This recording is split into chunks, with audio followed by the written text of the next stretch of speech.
This hearing of the Task Force on Declassification of Federal Secrets will come to an order. Welcome, everyone. Without objection, the chair may declare a recess at any time.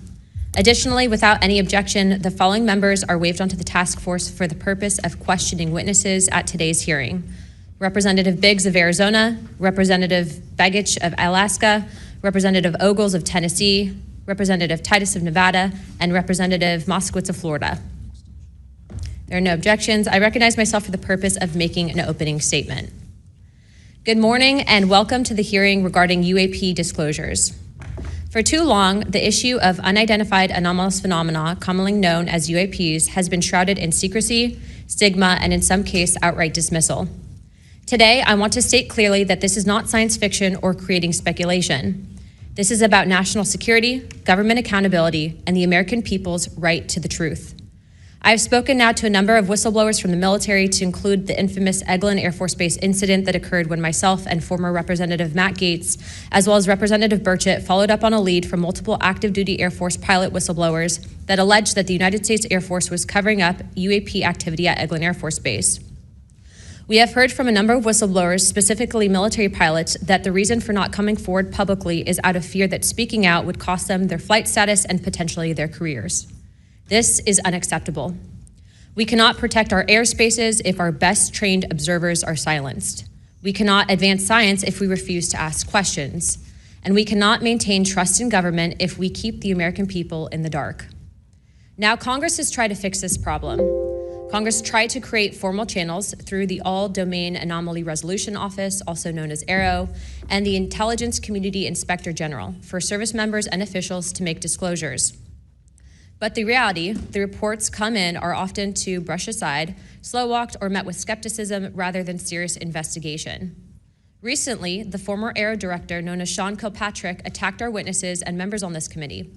It should be noted that he's a documented liar and brings into question what his purpose at AARO really was if it was not to follow up on investigations and disclose his findings to members of Congress. A former Deputy Assistant Secretary of Defense for Intelligence, Chris Mellon, described a report published by AARO that found no evidence that any USG investigation, academic-sponsored research, or official review panel has confirmed any sighting of UAP-represented extraterrestrial technology. As the most error-ridden and unsatisfactory government report I can recall reading during after decades of government service. Mellon further noted that this was a first error report submitted to Congress without the Director of National Intelligence's sign-off, and seemingly excluded input from any scholars or experts who have studied or written extensively about this topic, as would normally be in any other case in this field. Mellon determined that this report failed to fulfill the congressional mandate under which it was required, omitted entire agencies with known investigations or activities related to UAPs, and omitted any discussion of efforts to hide classified or unclassified information about UAP. Such efforts were unaddressed by the report, despite the existence of agency records and investigations concurring with them, including those at U.S. Customs and Border Protection. If we set up offices and oversight bodies only to let them become graveyards for testimony, or worse yet, ruses for pretending to investigate when in actuality there was no follow-up, then we are not doing our jobs. In recent months, Congress has also been presented with evidence that points to technologies that, to our knowledge, are beyond our current capabilities. It is our duty as elected representatives to follow the facts wherever they lead, and to ensure that those facts are not buried under classification stamps or bureaucratic excuses.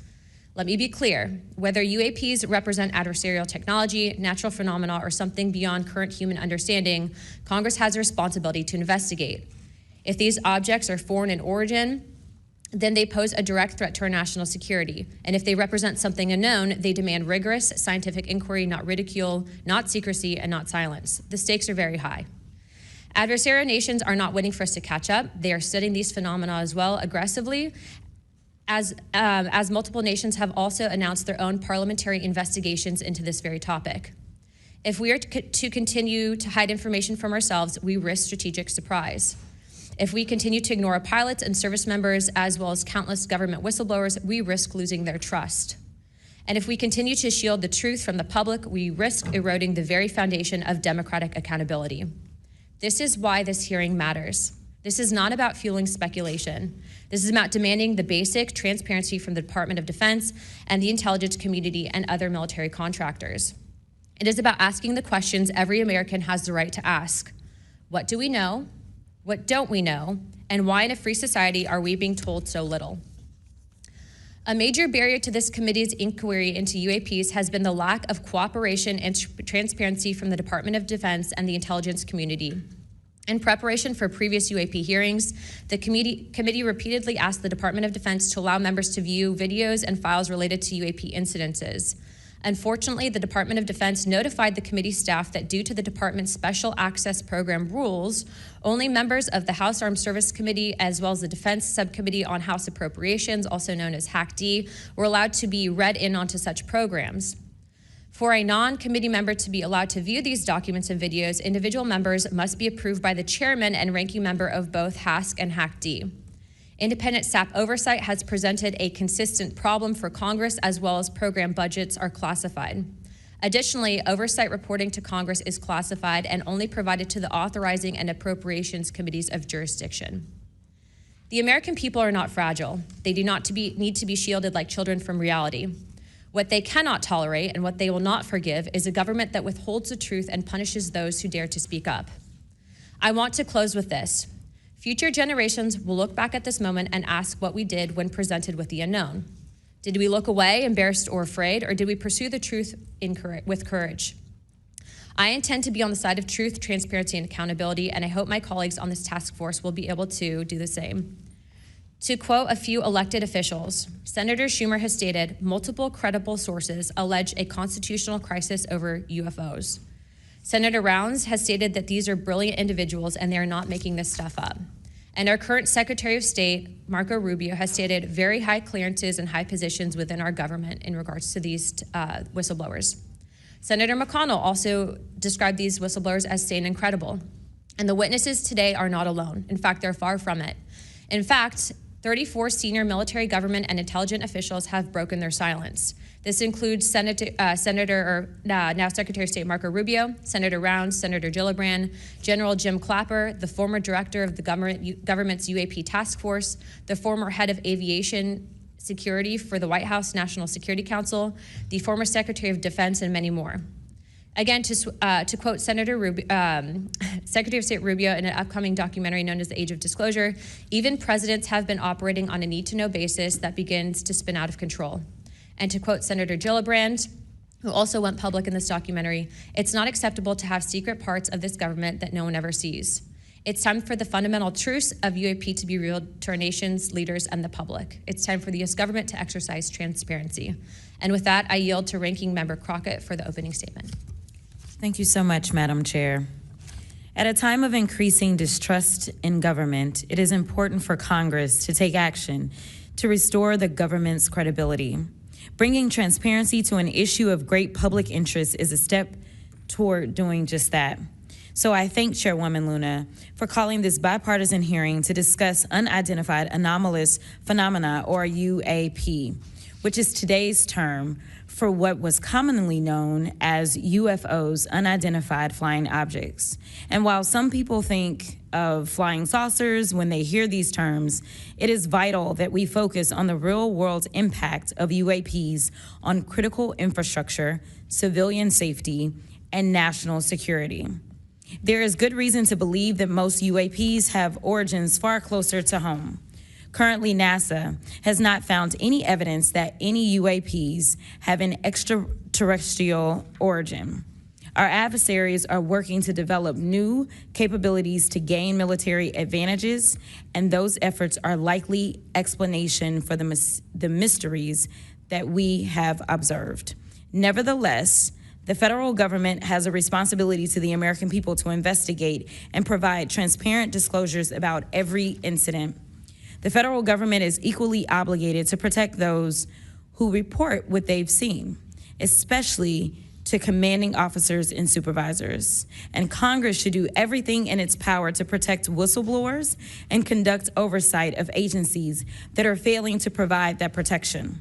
Democracy depends on transparency, and transparency often relies on the courage of individuals willing to risk their careers, reputations, and in some cases, their personal safety to tell the truth.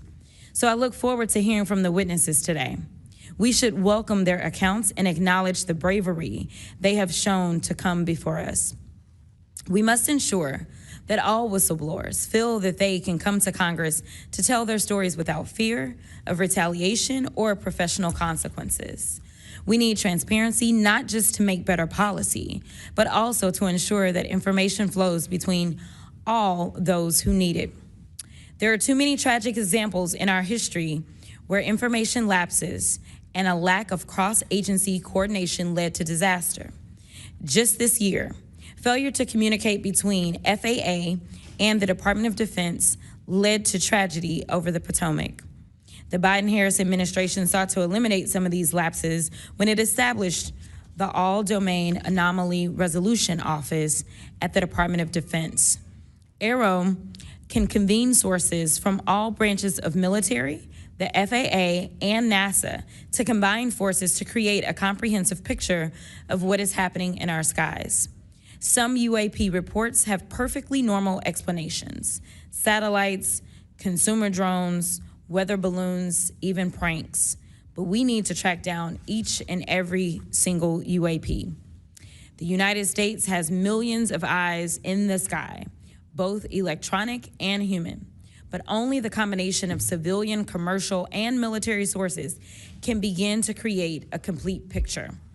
So we need to ensure that people can come forward and report what they have seen to the relevant authorities, and they have to have the right to do so without fear of retaliation. This country has a history of dedicated public servants standing up for what is right, even in the face of potential consequences. From the Pentagon Papers to Watergate to torture programs, whistleblowers have not only informed the public, but also empowered Congress to fulfill its constitutional duty of oversight.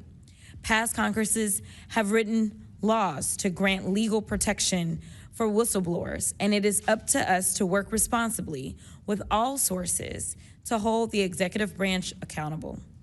We are here today to listen to the stories of those who have witnessed events of interest to the American people, and to support the policies that cultivate an environment that welcomes and protects whistleblowers. I hope this hearing will be an example of the respect and protection whistleblowers deserve and the importance of conducting oversight of the federal government. I yield back. I am pleased to welcome the panel of witnesses for today's hearing. I'd first like to welcome Mr. Jeffrey Nucatelli. He's a United States Air Force veteran and a career federal employee with more than 20 years of experience in national security, law enforcement, and public administration. Next, we have Mr.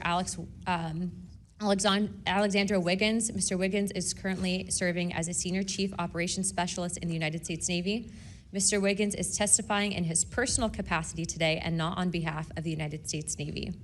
Next, I would like to recognize the gentlewoman from Nevada, Representative Titus.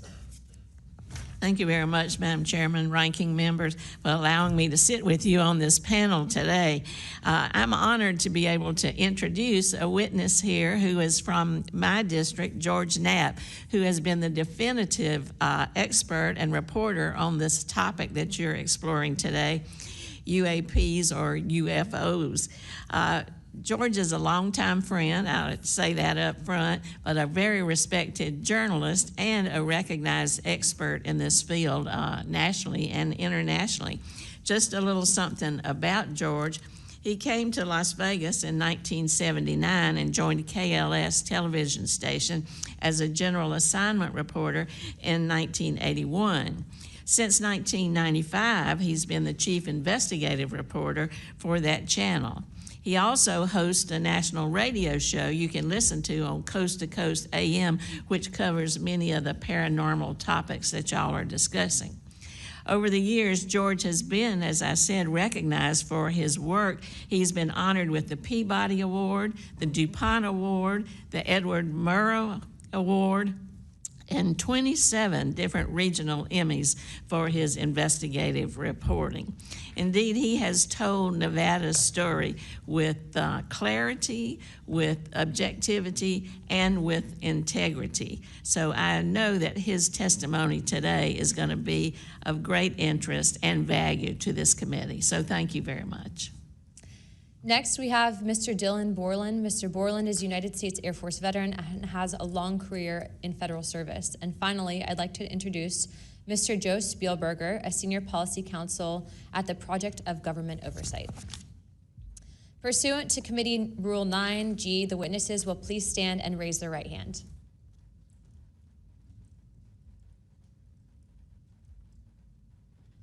Do you solemnly swear or affirm that the testimony that you're about to give is the truth, the whole truth, and the nothing but the truth, so help you God?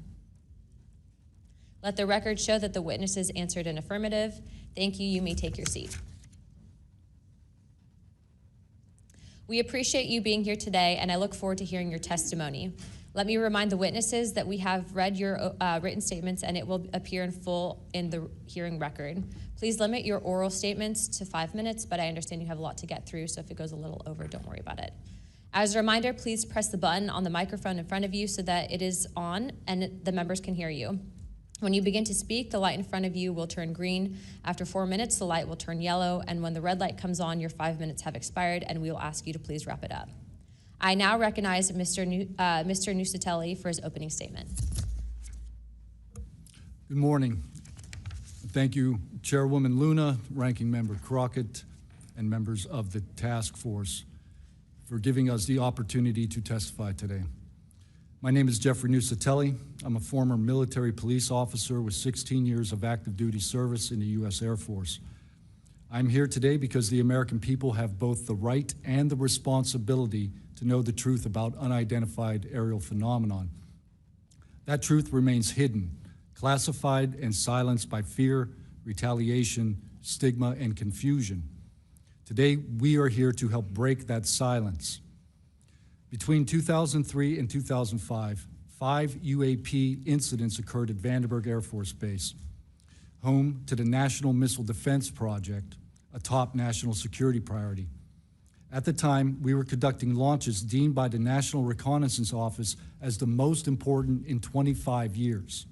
These were historic launches. These facilities were vital, and they were repeatedly visited by UAP. Each incident was witnessed by multiple personnel, documented, investigated, and reported up the chain of command. We sent information up, but we got no guidance down on how to handle these events. I personally witnessed one of these events and investigated others as they occurred. 6 other service members have provided me with the information that I will share with you today. The incursions began on October 14th, 2003, when Boeing contractors reported a massive glowing red square silently hovering over 2 missile defense sites. After several minutes, it drifted further east onto the base and vanished over the hills. This event, now known as the Vandenberg Red Square, was referenced by Representative Luna at the first hearing on this topic. Official Air Force records of this event are in possession by Aero and the FBI. Later that night, while I was on duty, security guards at a critical launch site reported a bright, fast-moving object over the ocean. I responded to the incident. Chaos ensued over the radio as the object approached rapidly. I heard my friends screaming, "It's coming right at us, it's coming right for us, and now it's right here." Moments later, I heard them say that it had shot off and was gone. When I arrived on scene, I talked to 5 shaken witnesses who described a massive triangular craft larger than a football field that hovered silently for about 45 seconds over their entry control point before shooting away at impossible speed. About a week later, another patrol reported a light over the ocean, behaving erratically.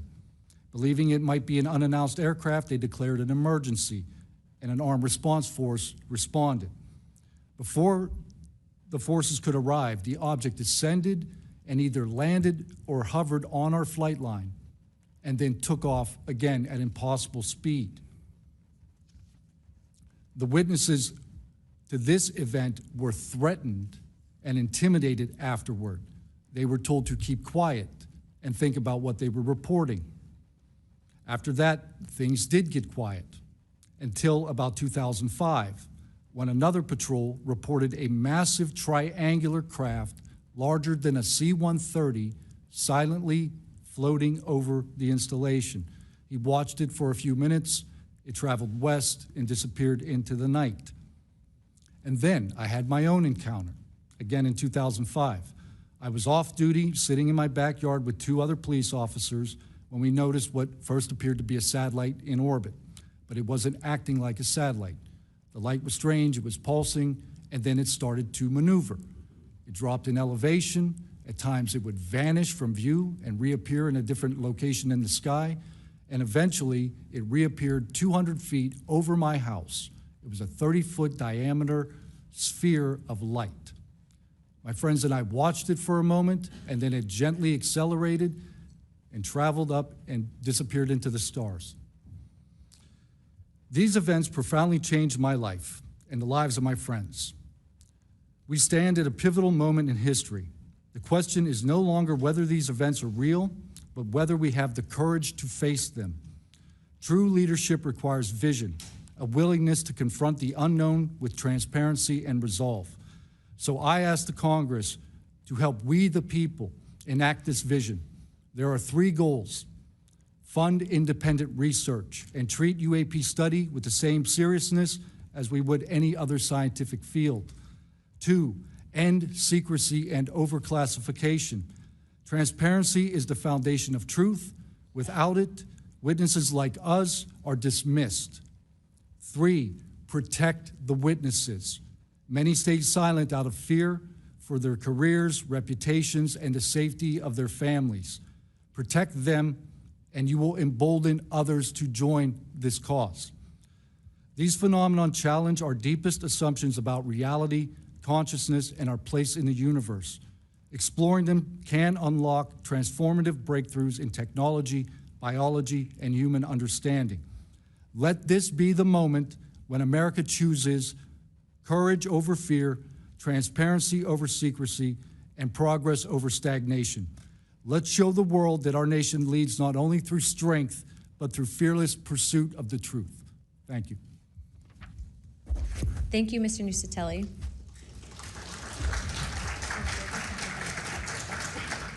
He's not on here. I now recognize Chief Wiggins for his opening statement.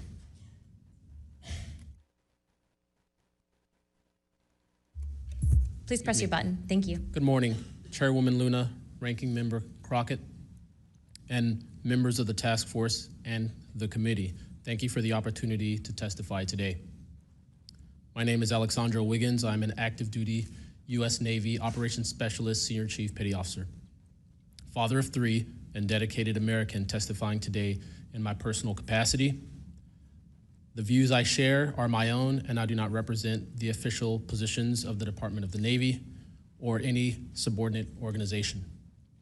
On the evening of February 15th, 2023, at approximately 19:15 PST, in the Whiskey 291 warning area off the coast of Southern California, I was serving on board USS Jackson. During that period, I moved between the Interior Communications Center, ICC-1, and the bridge wing, correlating the sensor picture with visual observations, part of my routine responsibilities for surface and air picture management. What I observed and what our crew recorded was not consistent with conventional aircraft or drones as they appear on our system. A self-luminous tic-tac shaped object emerged from the ocean before linking up with 3 other similar objects. The 4 then disappeared simultaneously with a high synchronized, near instantaneous acceleration. I observed no sonic boom and no conventional propulsion signatures, no exhaust plume, no control surface articulation on the Sapphire image system. Shortly after the synchronized departure, radar tracks dropped. These observations were multi-sensor and recorded inside of ICC-1, with time location overlay visible in our source frames that have been made public by journalists.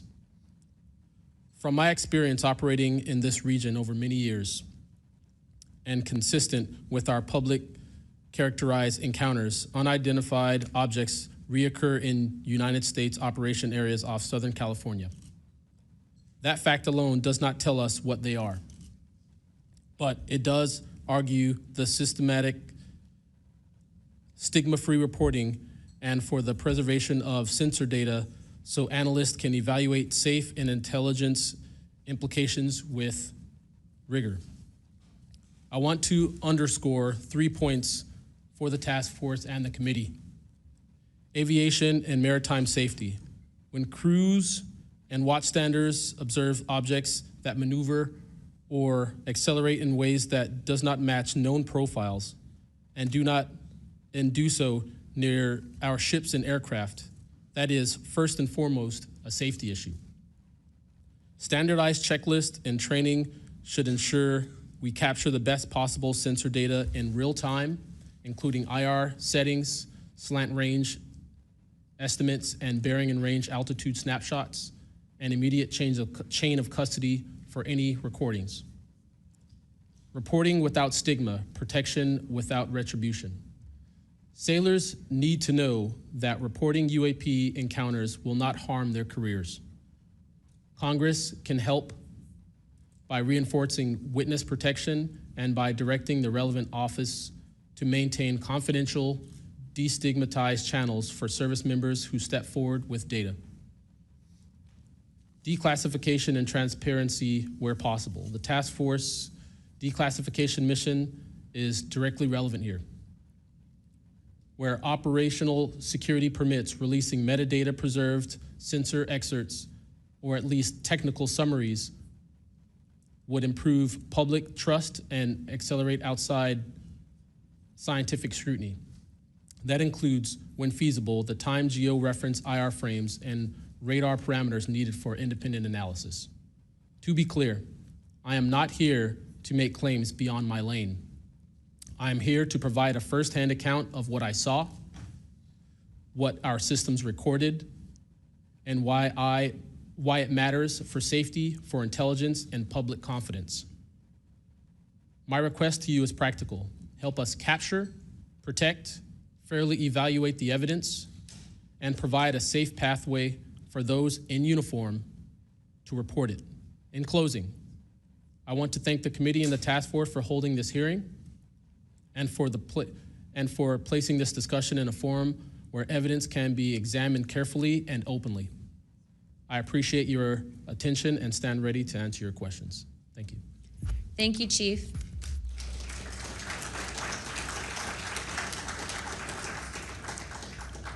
I now recognize Mr. Knapp for his opening statement. Good morning, Chairwoman Luna, Ranking Member, Ms. Crockett, and members of the task force. And Dina Titus, I just knew we were going to get you involved in this topic at one point. Great to see you here. I'm George Knapp, Chief Investigative Reporter at KLAS TV in Las Vegas. I began my pursuit of this weird mystery way back in 1987, and for 38 years, I've always approached this as a news story. It's not a matter of faith or belief. To me, it's a story, and it's an important one. I'm proud to be here alongside these witnesses today, men who have seen strange things and stepped forward to tell the world about it. Whistleblowers and witnesses who step up are routinely insulted, belittled, or worse. They risk their reputations, their careers, their clearances, their livelihoods, and sometimes much more than that, even their freedom. I know that one of the goals of the task force here is to figure out ways to protect whistleblowers and witnesses, and it's a tall order because so many of the things that happen to witnesses like these are extra legal. They're carried out by persons unknown, as Mr. Dave Grush, sitting up at the top of the room, knows all too well, including events in recent days that have happened to him.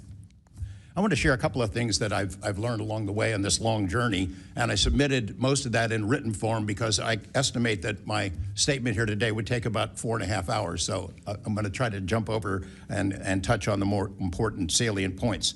I submitted a detailed written statement for the record, and we'll go into a lot of that here. But the public has been told over and over since the late 40s, there's nothing to worry about here. These mysterious craft seen by millions of people in the skies, in the oceans, over the land are not real. They're not a threat. The witnesses are wrong. They're crackpots. Don't believe it. That changed for me. What got me hooked is the paper trail. Documents that were squeezed out of the U.S. government after the FOIA, Freedom of Information Act, became the law of the land. And those documents paint a much different picture than what the public, the press, and Congress have been told over many years. The documents from military and intelligence personnel behind closed doors admit that, quote, these things are real. They're not fictitious. They can fly in formation. They're evasive, and they outperform any aircraft known to exist, including ours. The public, of course, as I said, has been told something much different. Back in 1989, I reported about a guy named Bob Lazar, who claimed that he worked at a facility dubbed S4 out in the Nevada desert, very near to Area 51. He said he was part of a reverse engineering program. He said there are alien craft that will be taken apart to figure out how they operated out there, and that was a pretty tall order. I had clearly taken a dive into the deep end of the pool there. But in the years since then, I've interviewed dozens of other people, and I've detailed what their testimony has been in the written statement. They include Senator Harry Reid, Senator Howard Cannon, also of Nevada, a guy named Al O'Donnell, who was the first general manager of EG&G in Nevada, which managed the Nevada test site, which blew up hundreds of nuclear weapons. There's a guy named Dr. James Lukatsky, who was a career scientist with the Defense Intelligence Agency, who was the guy who initiated a program called OSAP, Advanced Aerospace Weapons Systems Application Program, which is, as far as we know, the largest acknowledged UFO program ever funded by the U.S. government, which put together an amazing pile of information that members of this committee and the world, most of which have never seen. The DIA still hasn't released 95% of what was prepared by that program at a cost of millions and millions of dollars. The one name I do want to bring up in this session, though, is Robert Bigelow. So looking into the idea of crash retrievals and reverse engineering, while OSAP, that program, was active, the DIA's contractor, Robert Bigelow of Las Vegas, made a bold attempt to acquire physical proof of UFO crashes. It's been widely reported and suspected that Lockheed Martin is one of the contractors, the defense contractors, that has held this stuff, stored it away in secrecy, and tried to figure out how it works. I have confirmed on the record that Robert Bigelow and a trusted colleague from OSAP met with and negotiated with senior executives at Lockheed Martin and hammered out a deal wherein Bigelow's company, Bass, would receive a quantity of unusual material that had been stashed away and protected at a facility in California. That material was not made here. I want to move on now to the Russia files, because that was going to be sort of the central impetus of what I was going to talk to you about today. Back in the early 90s, I got into Russia, met with a number of their defense officials, Ministry of Defense and others, who confirmed for me that Russia had been doing the same thing that the United States had been doing, that is, secretly studying UFOs while publicly saying something completely different. The documents and interviews that I obtained and have now shared with this task force show that the USSR launched what is almost certainly the largest UFO UAP investigation in the world. The first phase of that was an order was sent out to the entire USSR military empire that every unit, you see anything strange in the sky, a craft, an orb, something unusual, you had to gather all the evidence, collect testimony from the witnesses, look for physical evidence, and all of that information went into one program at the Ministry of Defense. Thousands and thousands of these reports came in. A lot of them were first routed to the KGB, but then back to another program that came after this collection effort called Thread 3. And Thread 3 was an analysis program. We have provided to the committee the documents of what they were trying to do, and essentially they were trying to build their own UFOs. They were using the information from their observations and studies to try to figure out the technology. The guy who was in charge of that program, Colonel Boris Sokolov, told me that their goal was to basically develop technology that would be superior to anything we had. based on what they learned from UFOs. Mr. Knapp, just in the name of time, Sure. to my understanding, did you have anything you wanted to submit for Congress to see in this committee? I have submitted those documents. Would you like to play any videos? Do you have a video that you would like to play? I don't think it's for me to play. No, that was for Alexander. Yeah, Alexander's video. Okay. You could play it, he could narrate it. Okay, we can, in the name of showing that video to everyone on the task force, we'd like to play that video at this time. Sure.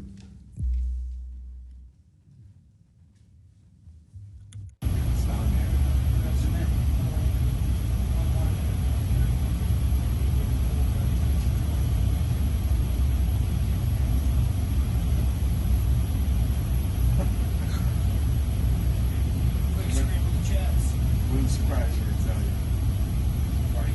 You call it the VGSS team. That like 22,000 feet.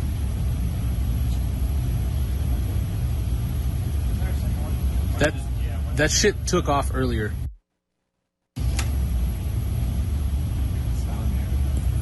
If we can get rid of the audio real quick. Mr. Wiggins and Mr. Knapp, we'll get back to what that video was in a moment, but we just want to make sure that it was entered into the record, as well as all the documents. Those will be able to be publicly found for everyone in the country to view. If we could, Mr. Knapp, we'll continue on the line of questioning, but I'm going to move on to Mr. Borland's opening statements. Good morning, members of the task force and the committee. I would like to express my gratitude for being invited to testify to the current task force created under the People's Chamber and the American public. As an American citizen, veteran, and intelligence community professional, it is an honor and a privilege to serve under oath before you on behalf of our country. I speak for myself and no former agency or company I have been previously affiliated with. My name is Dylan Borland, a former 1N1 geospatial intelligence specialist for the United States Air Force in an active duty enlisted capacity from 2010 to 2013. I've also been employed with BAE Systems and Intrepid Solutions as a senior analyst, expert in analyzing video, radar, and advanced electro-optical imagery for official identification of aerial order of battle, as well as naval and ground order of battle. I'm a federal whistleblower, having testified to both the ICIG and ARROW with direct firsthand knowledge of and experience with craft and technologies that are not ours and are reportedly operating without congressional oversight. Because of my direct knowledge of the reality of certain legacy UAP programs, my professional career was deliberately obstructed, and I have endured sustained reprisals from government agencies for over a decade. From 2011 to 2013, I was stationed at Langley Air Force Base, Virginia, conducting 24-hour operations via manned and unmanned aerial vehicles for Special Operations Forces in the global war on terror. During the summer of 2012, my team was on standby for weather, and I returned to my barracks on base, and at approximately 0130, I saw an approximately 100-foot equilateral triangle take off from near the NASA hangar on the base. The craft interfered with my telephone, did not have any sound, and the material it was made of appeared fluid or dynamic.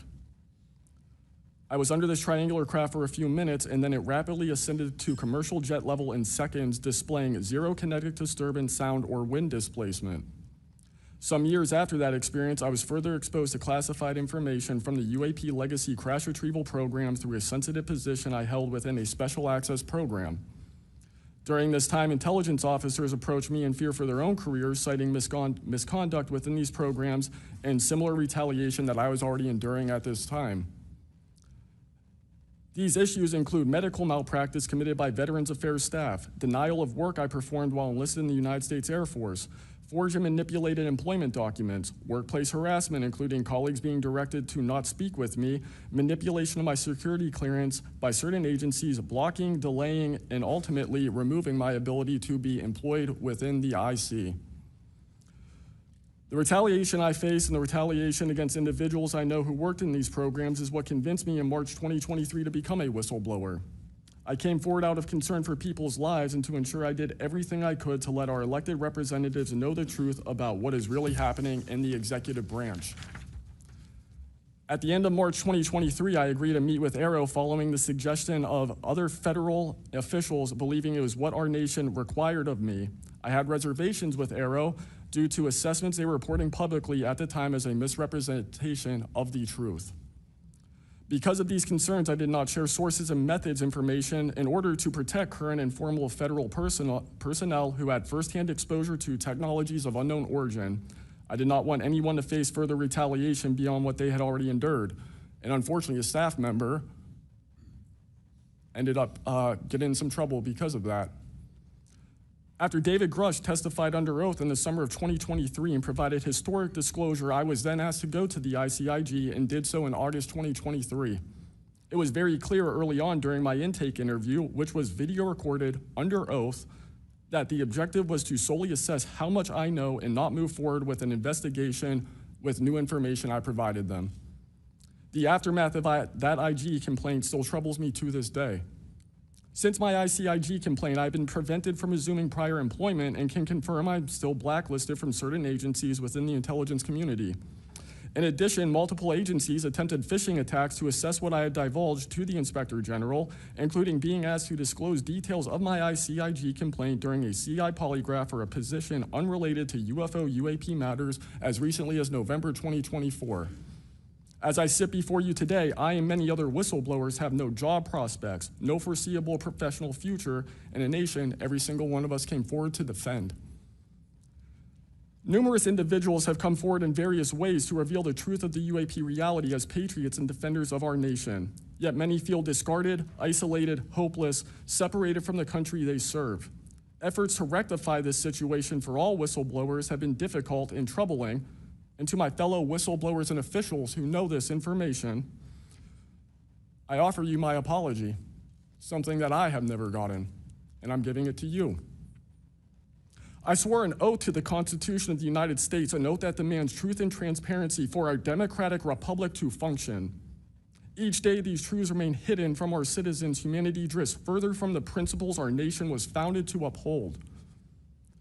Each day, victims of crimes committed by agencies and companies maintaining this secrecy are denied justice as another day our Constitution is shredded. In 2023, Patriots provided this committee and the executive branch with undeniable proof of the UAP reality, and I commend your continued commitment. The future of humanity is one which we either travel to the stars or regress to the Stone Age with this technology. My career has been to deliver critical information to decision makers. Your role as elected by your representatives is to act on it. The time to act is now. Thank you.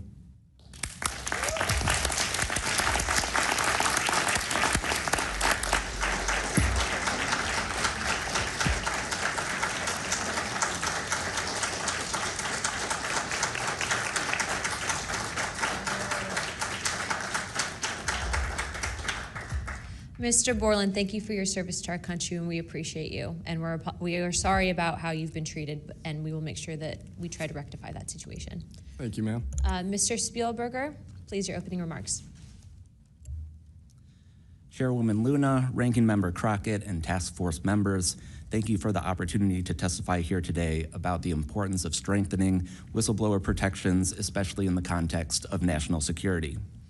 I'm a senior policy counsel at the Project on Government Oversight, a nonpartisan independent watchdog organization that investigates and exposes waste, corruption, abuse of power, and when the government fails to serve the public or silences those who report wrongdoing.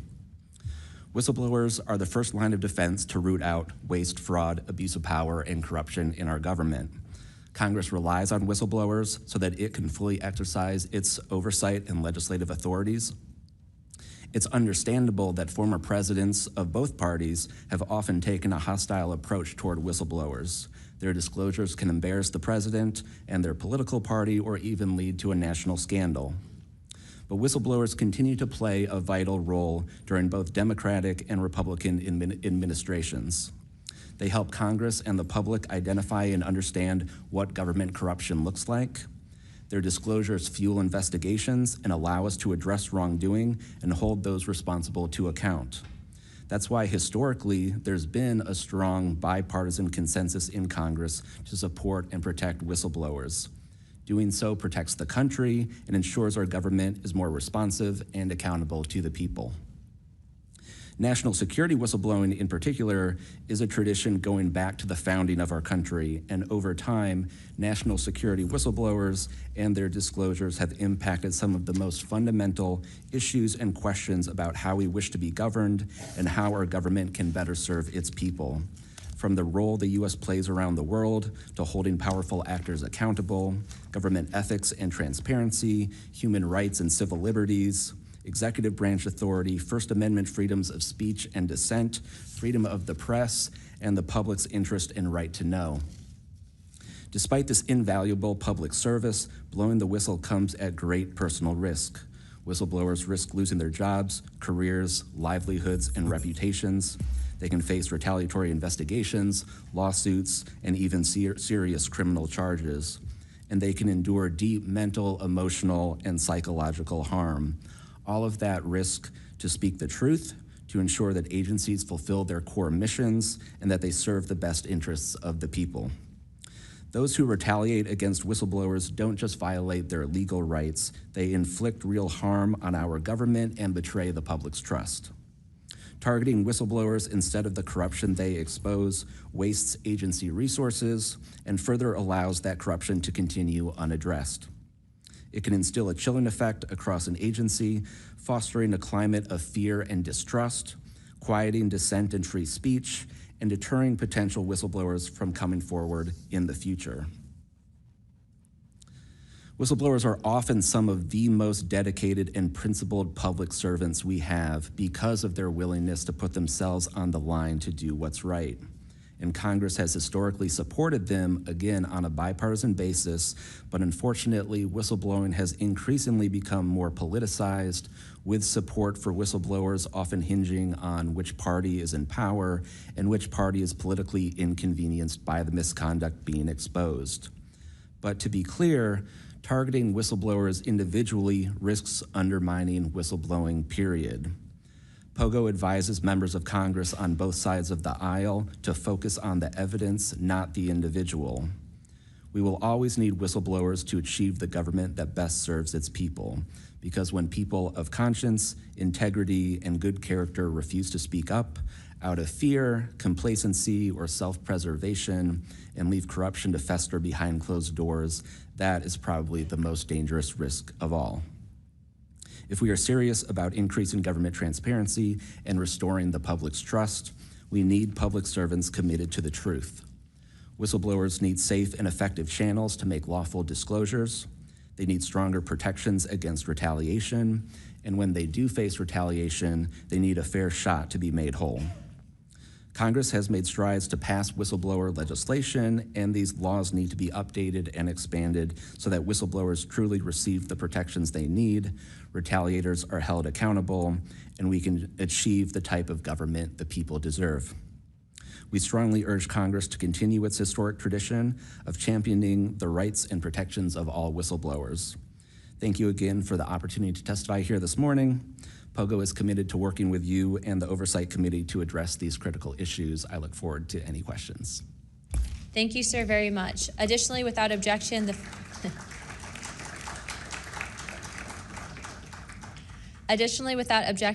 following members are waived onto the task force for the purpose of questioning witnesses at today's hearing: Representative Perry of Pennsylvania and Representative Grothman of Wisconsin.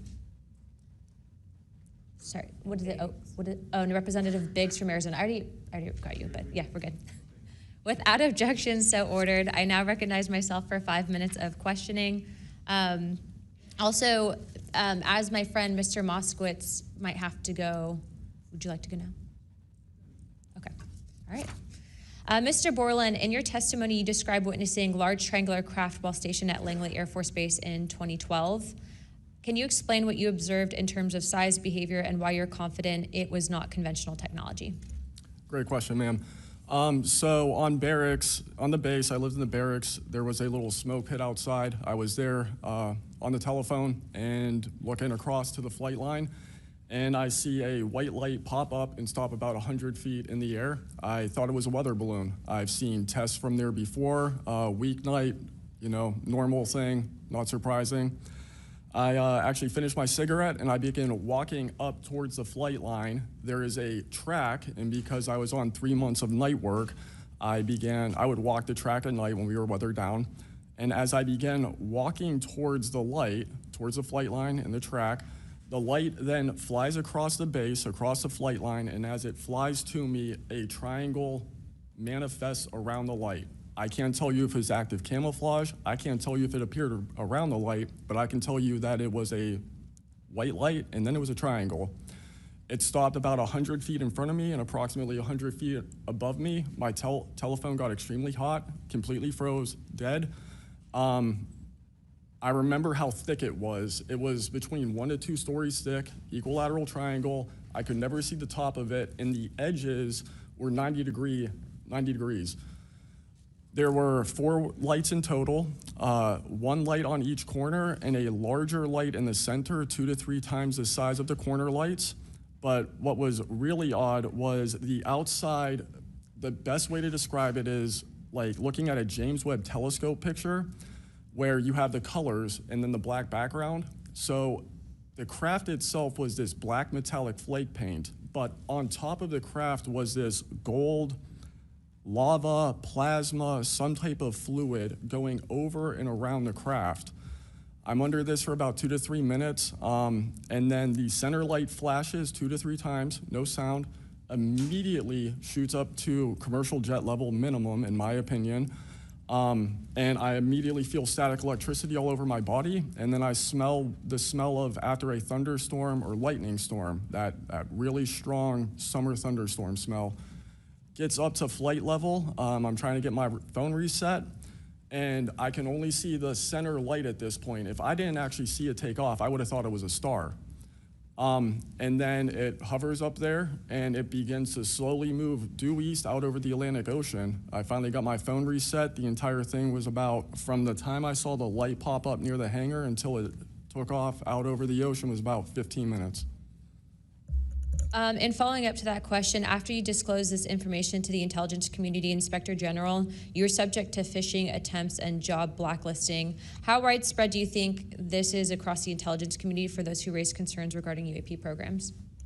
It's a difficult question to answer. I think prior to David Grush and people beginning this process of bringing people into awareness of the reality of these programs and certain things people have witnessed, probably extremely widespread.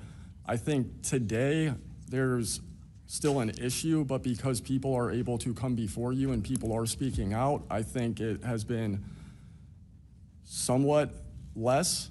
I would hope, though, that people would, because if this goes back into closed doors, this is going to get really ugly. What type of behavior have you witnessed from former Aero Director Sean Kilpatrick as well as his staff in relate to this information you provided to them? Did they ever try to classify this information as non-human technology? Good question. The problem with this is that I know what I experienced firsthand, and I know other things. I think the staff at Aero that I met with in March of 2023, I think they were good people doing the job they were told to do. I did not meet with Kirkpatrick. He was either not present or did not want to meet me that day. However, they did classify information about the reality of this subject, and it was very concerning because in my Aero MFR, they had actually referenced a former staff member that was the one who told me to go there, and they probably shouldn't have done that. And real quick before my time is up, and we might go to second round of questioning just so you're all aware, how important, given everything that you've seen and experienced, is the UAP Disclosure Act of 2025 in restoring both public accountability and trust? I think very important. I would hope, though, that the 7-year window could be shrunk, my opinion, but very important. The truth needs to be known. Thank you very much. I now recognize Jared Moskowitz of Florida. Thank you, Madam Chairwoman. Thank you for allowing me to wave on to the committee. I remember, the last committee when we had a bunch of former military personnel folks that either served on bases, were pilots, or were in different programs experiencing knowledge. It made me recognize that the narrative has changed, right? It's politically convenient for the government if you all weren't military folks in suits, It would be much better if you pulled up in Winnebagos and were wearing hats. And so the picture of this, because that's important for the American people and how you tell a story, what the message looks like, and who the messenger is. So this is now the second or third committee where we have former military folks with impeccable records, with information and knowledge. And it's definitely clear on a bipartisan basis that we have to protect our whistleblowers. There's no doubt. And in a day in which it's really hard to tell what's true or not from a political standpoint. And so I don't really know what is true. I don't know on this subject. But I do know when we're being lied to. And we are definitely being lied to. There's just no doubt about that. Mr. Wiggins, I want to talk to you. I find your background and testimony compelling. When you first saw what you were looking at, what were your first thoughts? My first thoughts were, I think everything that I was told and taught as a kid and as growing adult no longer, was applicable. If I'm able to see something that I thought defies gravity in such a way, then what else could be possible? That was my first thought. So did you think what you were looking at was a weapons program that you were unaware of, or did you think what you were looking at was obviously some extraterrestrial piece of technology? Neither one of those crossed my mind. It was just. How about now? What do you think it is now? I'm not the expert. I think it. I want to be as skeptical as everyone else and just hope to know the information. Anyone in the U.S. government tell you what you were looking at to try to dissuade you from what you thought it was? No. So no one was like, oh, there was some anomaly with the technology. No one from the government did that? No one. How do you think you were treated when you reported this information or have talked about, the Tic Tac video is well out there. It's well reported. How were you treated? I've had no pushback at all. I haven't had anyone reach out to me or try to, dissuade me in either direction, militarily speaking. So I was treated fair, and I appreciate the Navy itself with assisting me with coming here to being able to testify. That's good. So what do you think the American people should take away from watching your video, right? Because when we watch it, obviously, right, we've never seen anything like that. It defies what we know to be technologically possible. What are we supposed to think? Someone's lying about something. Someone's hiding something, right? That's not normal what you looked at. I think what the American people should think when seeing that video, along with others before me, is that there is something out there, and we should know as the people what it is. Right, and so let's eliminate possibilities. So they didn't come to you and say there was a technological error with what you were looking at. So we put that aside, right? They didn't say it was broken. So we look at that and we see something. So it's either a weapons program being reverse engineered by our governments or other governments, or it's nobody's government, and it's not from here. Those are it. You agree with that assessment? I agree, one or the other. Mr. Borland, when you first experienced what you were looking at, what did you do next? Like, what was your next step after it had passed and you were done? I actually kind of laughed to myself and said, okay, so this exists as well. Worked in enough programs, been exposed to enough that I was like, okay, so this is a real thing. I went back, walked the track, talked with a couple of my friends about it. I did talk with some of my coworkers, one in particular, which I thought was a joke, and it definitely wasn't, was like, you probably should never say this to anybody. And then what happened to me happened, so. What about you, Mr., how do you pronounce your last name? Nucatelli. Nucatelli. And sorry, I know I'm running out of time, Madam Chairwoman. So obviously your incident happened well before we could record things on cell phones and things of that nature, right? What did you do when you first experienced? Because what you saw, right, you saw it happen like right out of your base. Correct. So tell me what you did after you saw that. What was like your next move? And I want to hear what your experience was. My next move, I went into my house after it left. I made sure no one had been abducted, and I picked up the landline. I called the Security Forces Command Center. I reported it. I requested that they give me a call back and make notifications up the chain of command. I got a call back in about 15 minutes. They reported that the weather station reported no balloons or aircraft, nothing on radar, no aircraft inbound or outbound. So I got that notification. And then within the following day or two, me and the other witnesses wrote statements. We prepared a report, and then we filed all that information. Madam Chairman, thank you for your indulgence in my questioning, and thank you for continuing to lead on this subject. What do you and your friends think about it today? You all have talked about it. Yeah. I mean, so what do you think about your experience as a collective group? That'll be my last question, Madam Chairwoman. I mean, we've been talking about this for 20 years. We don't know what we saw. What we saw changed our lives in the way we think about everything. It was incredibly profound. The object I saw, I don't even know if it was an object. It was a light. It was an orb. It didn't look like a craft, but it did look solid. And that's what we talk about. We noticed the object, and this was a pattern across all the encounters. Someone would see a light. They would pay attention to the light. And then the object responds. It performs for you. And then they come down and they investigate you. So it's almost like they're curious. So that's the thing we primarily talk about. Why did it come after we noticed it? Maybe it noticed us after we noticed it. You're welcome. I now recognize Representative Mace for 5 minutes. Thank you, Madam Chair, and I want to thank all of our witnesses for being here today. Mr. Borland, I'd like to start with you and ask a few questions. Were there any other witnesses when you saw the equilateral triangle? Were there other witnesses that saw the same thing? Not to my knowledge, ma'am.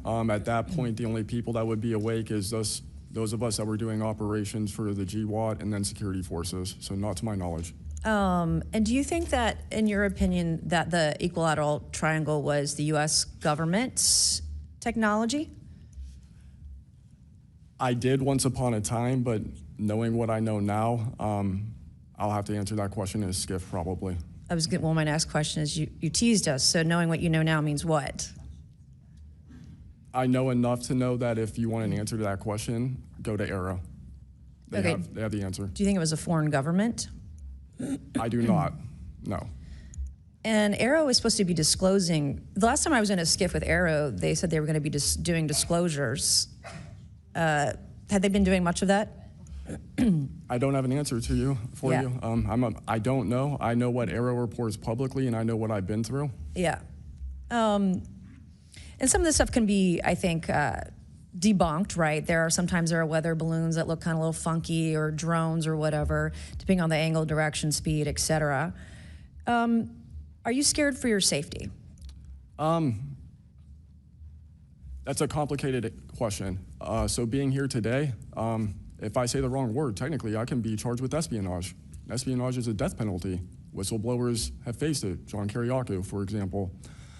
I am not scared for my physical safety in the sense of an agency or company coming to kill me, but I have no job.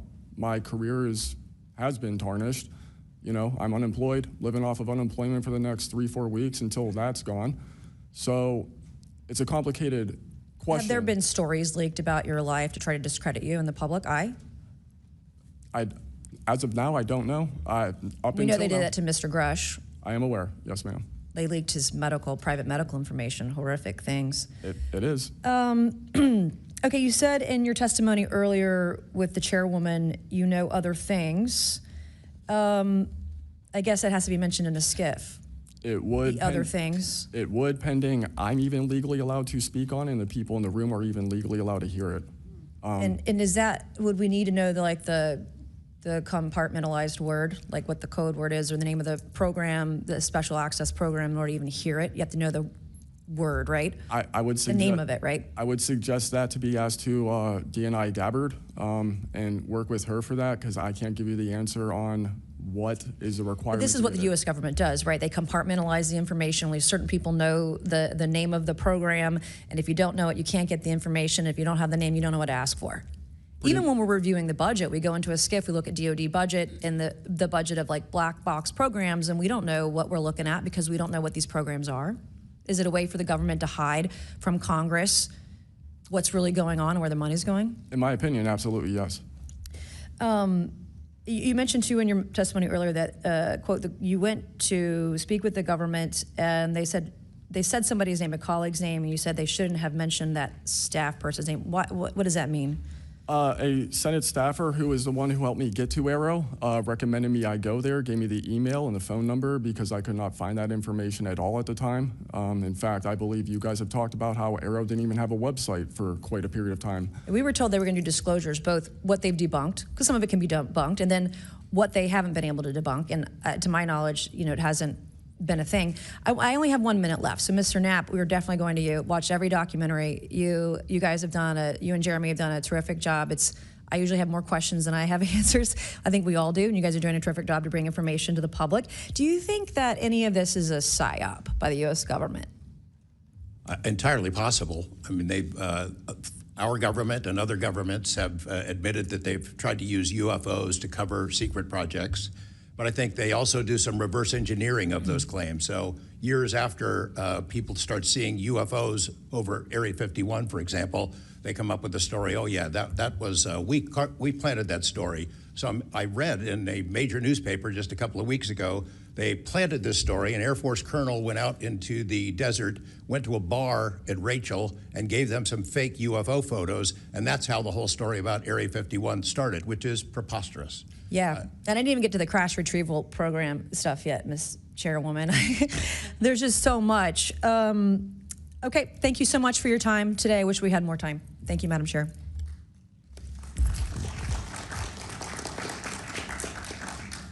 I now recognize Ms. Crockett for 5 minutes.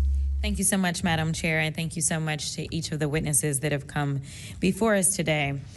The federal government has had a long-standing overclassification issue in general. We all know that, from the assassinations of MLK and Malcolm X to the COINTELPRO and torture programs to now UAPs.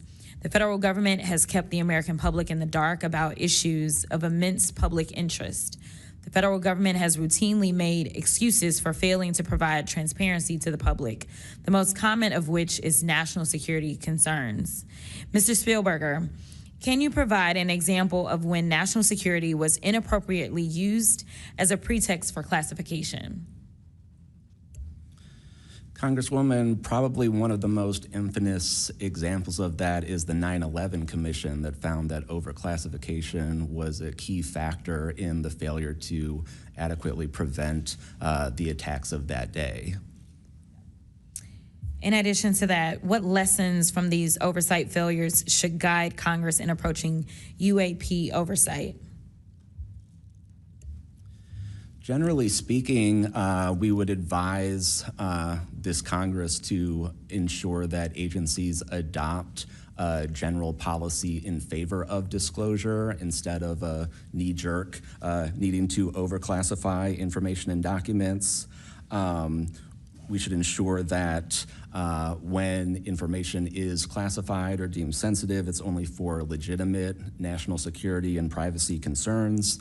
And we would recommend adding additional factors to the considerations of cost, value, and certainly to the extent that it's critical for the public interest and the public's right to know, especially when we are talking about these very serious national security concerns and implications.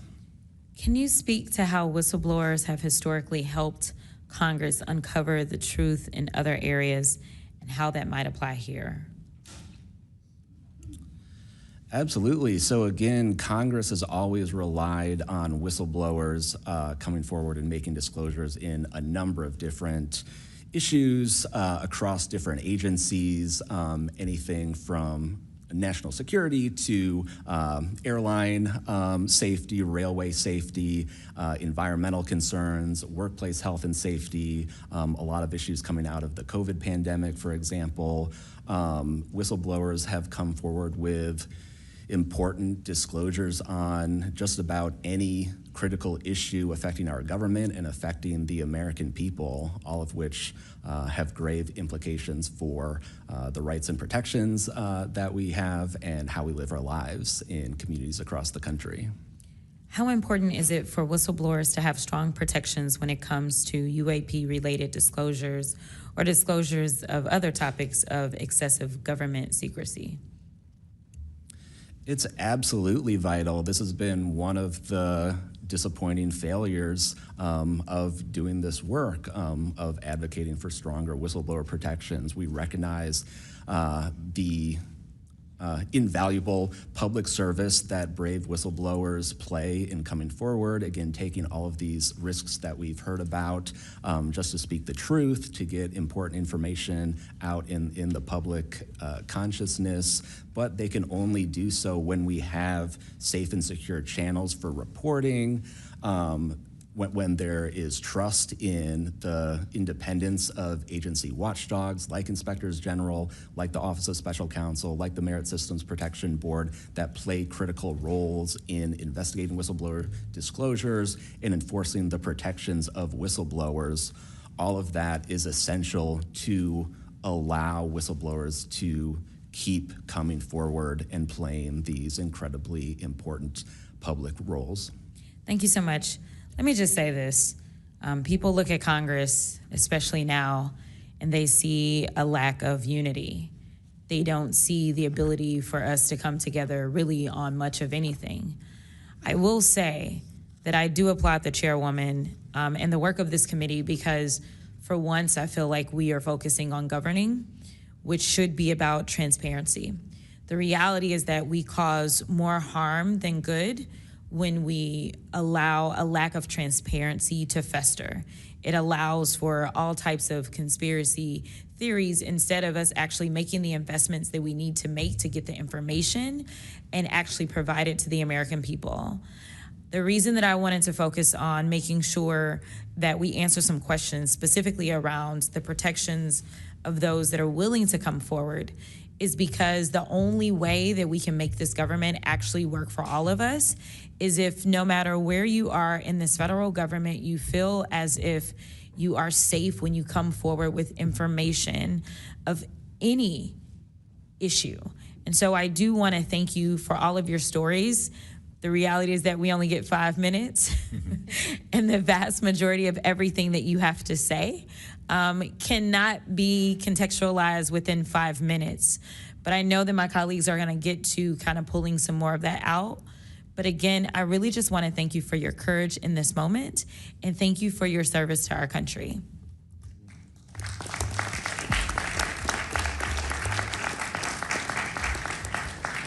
I now recognize Mr. Burchett from Tennessee for 5 minutes. Thank you, Chair Lady, and thank you, Ranking Member Crockett. I see a lot of friends out there, and I see a couple enemies, so I'll try to remember that. But it's a pleasure being here. I want to remind people, too, this thing is an ongoing deal. We're not going to get this overnight. We've been fighting this battle, some of y'all, for 30 years and maybe longer. I hope we just keep focused on what we're trying to get to is total disclosure. We get a little wrapped up in a lot of things, but the government has something and they need to turn it over to us. We pay their dadgum salary, you pay our salary, and you ought to get more out of us than you do. And that's what disgusts me about this whole thing. I think they're just trying to run the clock out on us, really. They'll poke us a little and they'll make jokes to us and try to pull us off the target, but I think we know where we're at. And that's why they're firing at us, because we are over the target. My first question is Mr. Knapp. I recently introduced the UAP Whistleblower Protection Act to help provide whistleblower protection to federal personnel for disclosing the use of federal taxpayer funds to investigate UFOs. I still don't want to say UAPs. How can Congress further increase whistleblower protections? Well, I think the first thing we need to do is get the word out. If you look at the UAP,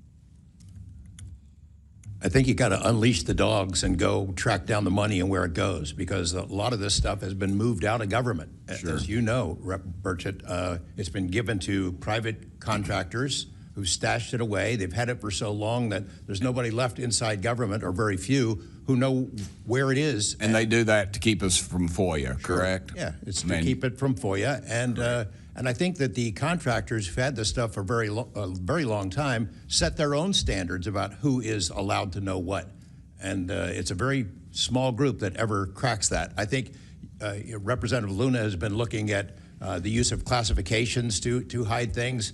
I'm not sure that even this committee getting security clearances that should allow you to see this stuff would allow you to follow where it really goes. I worry about the people that are looking at it and don't even know what they're looking at. I mean, it's gone through so many, I mean, since Roswell, for instance. I mean, you think there's nobody even alive that was around any of that stuff. Yeah, so. I don't think they've made much progress from the people that I've talked to. I don't think they've made much progress in learning that technology. Might have made some, but you wonder, you know, the implication is tic-tac. Oh, yeah, that's ours. What flew over Washington, D.C. in '52, is that ours too? When are you going to break that out? You guys authorized tens of billions, hundreds of billions of dollars on weapons systems that can't do half of what we've seen UFOs do. So when do they break this out? If it's really a classified project, could change the world. I don't think they've made much progress, and I think they've been lying to us and to you and the rest of the world, and they're still doing it. Yes, sir, I agree with you. How did you manage to obtain the classified Russian UAP documents, and how did you get them back in the United States? Well, I met this Russian physicist who was in the United States lecturing. And I want to clarify that. I can't even take a thing of honey home on my airplane when I fly back to Tennessee. Yeah, so I did something pretty dumb. And I'm bitter about it, but go ahead.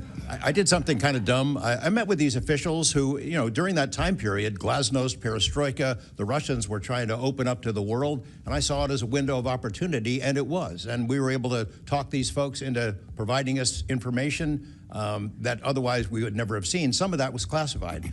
I found out that they only stamped the top pages of these documents that were classified, so I just removed them. I removed those pages, and I carried them out. And if they'd caught me, I'd be in a gulag still. Yeah.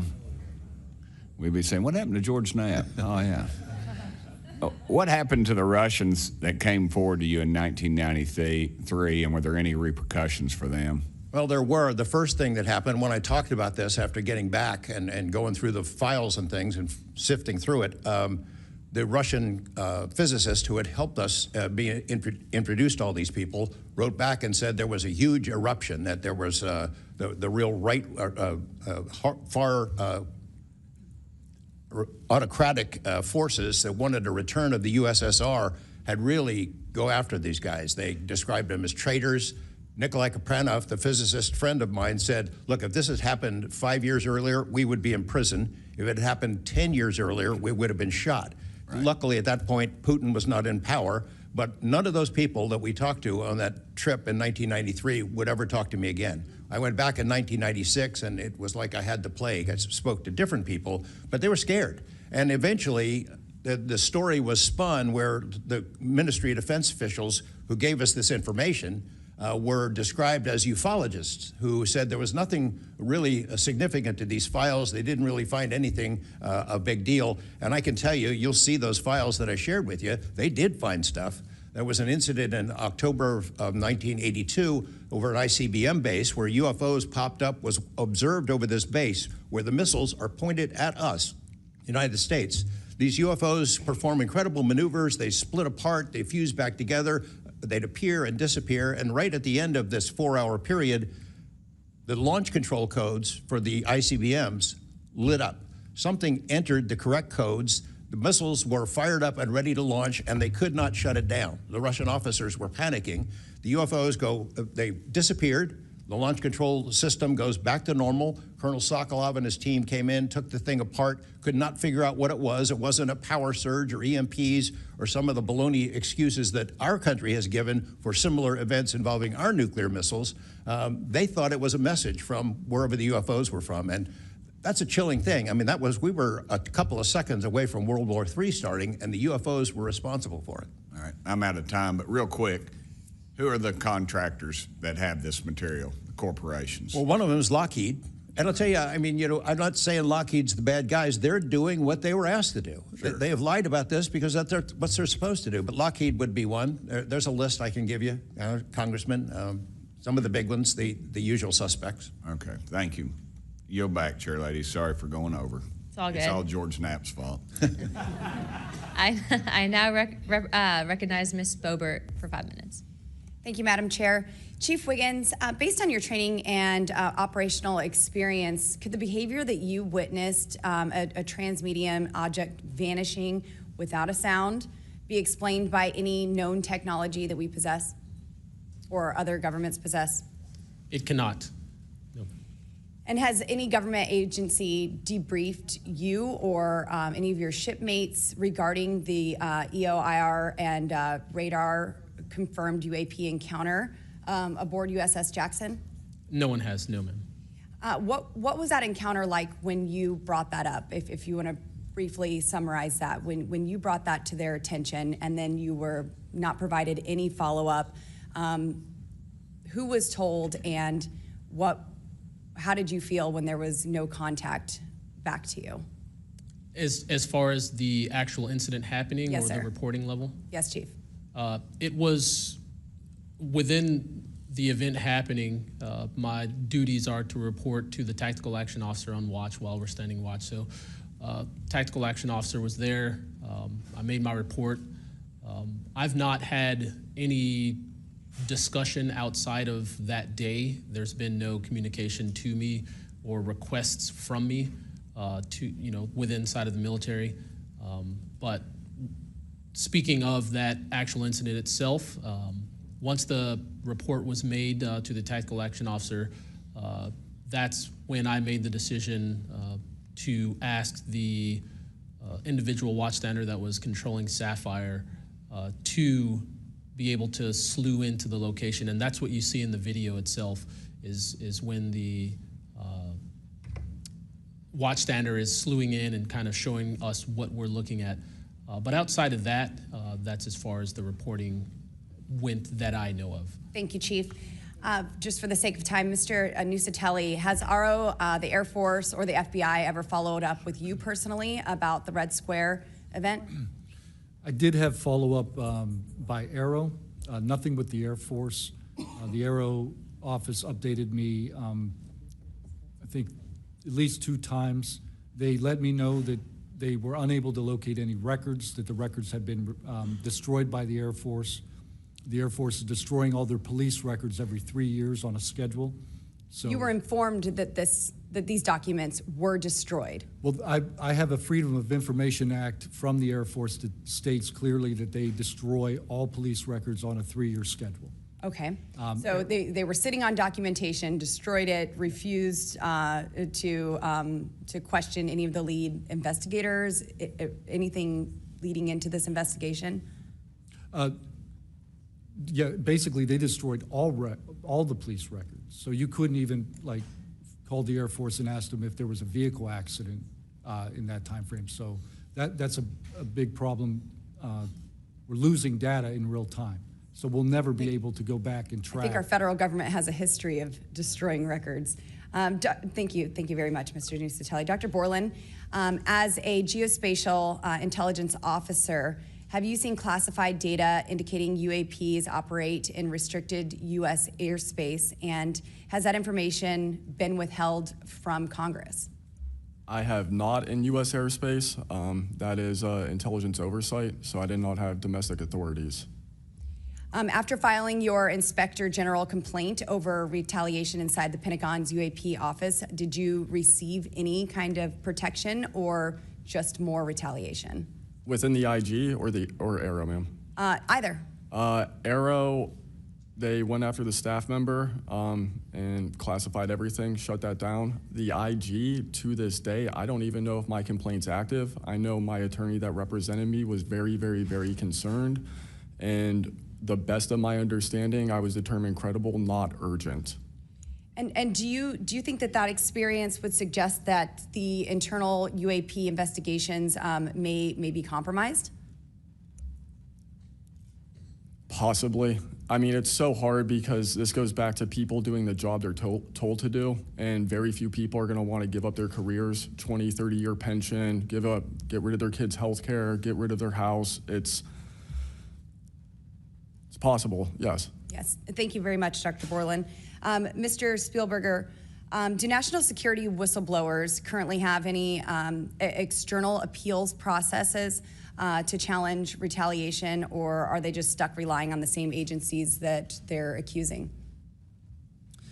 Congresswoman, this is one of the biggest concerns that we at POGO have, basically around the independence of investigations and accountability for retaliation. Basically, yes, national security whistleblowers have to rely on internal administrative processes that go through agency inspector generals. There are some differentiations, but the bottom line is that they are forced to rely on protection from the same agencies and people who they are alleging retaliated against them.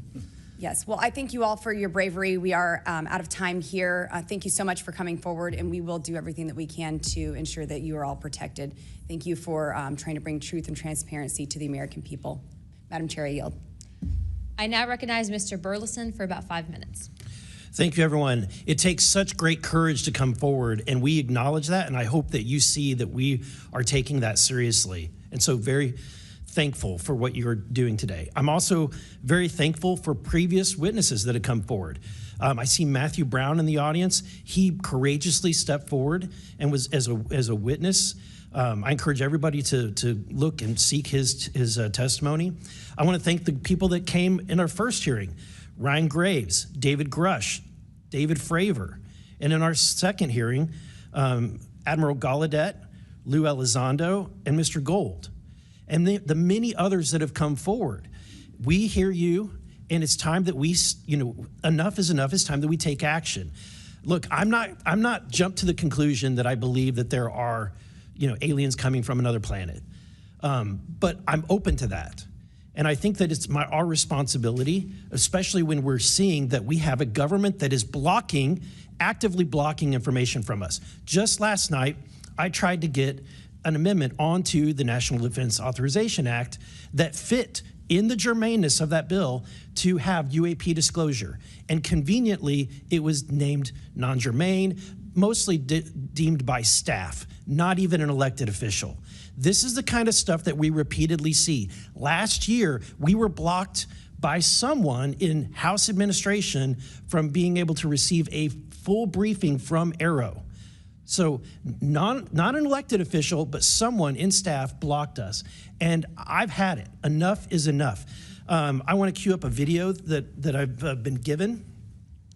And as before it starts, I'm going to describe. This was taken October 30th of 2024. This video is of an MQ-9 drone tracking an orb, or this object, off the coast of Yemen. You'll see that another MQ-9 launched a Hellfire missile. You cannot see that drone. And so I'm not going to explain it to you. You'll see exactly what it does.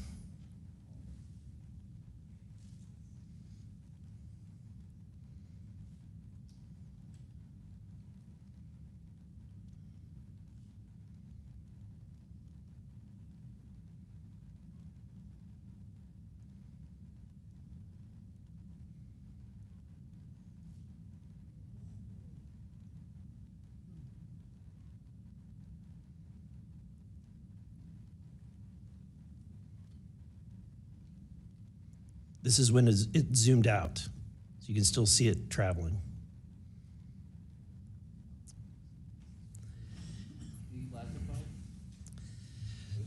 So, Mr. Knapp, have you heard about events like this occurring?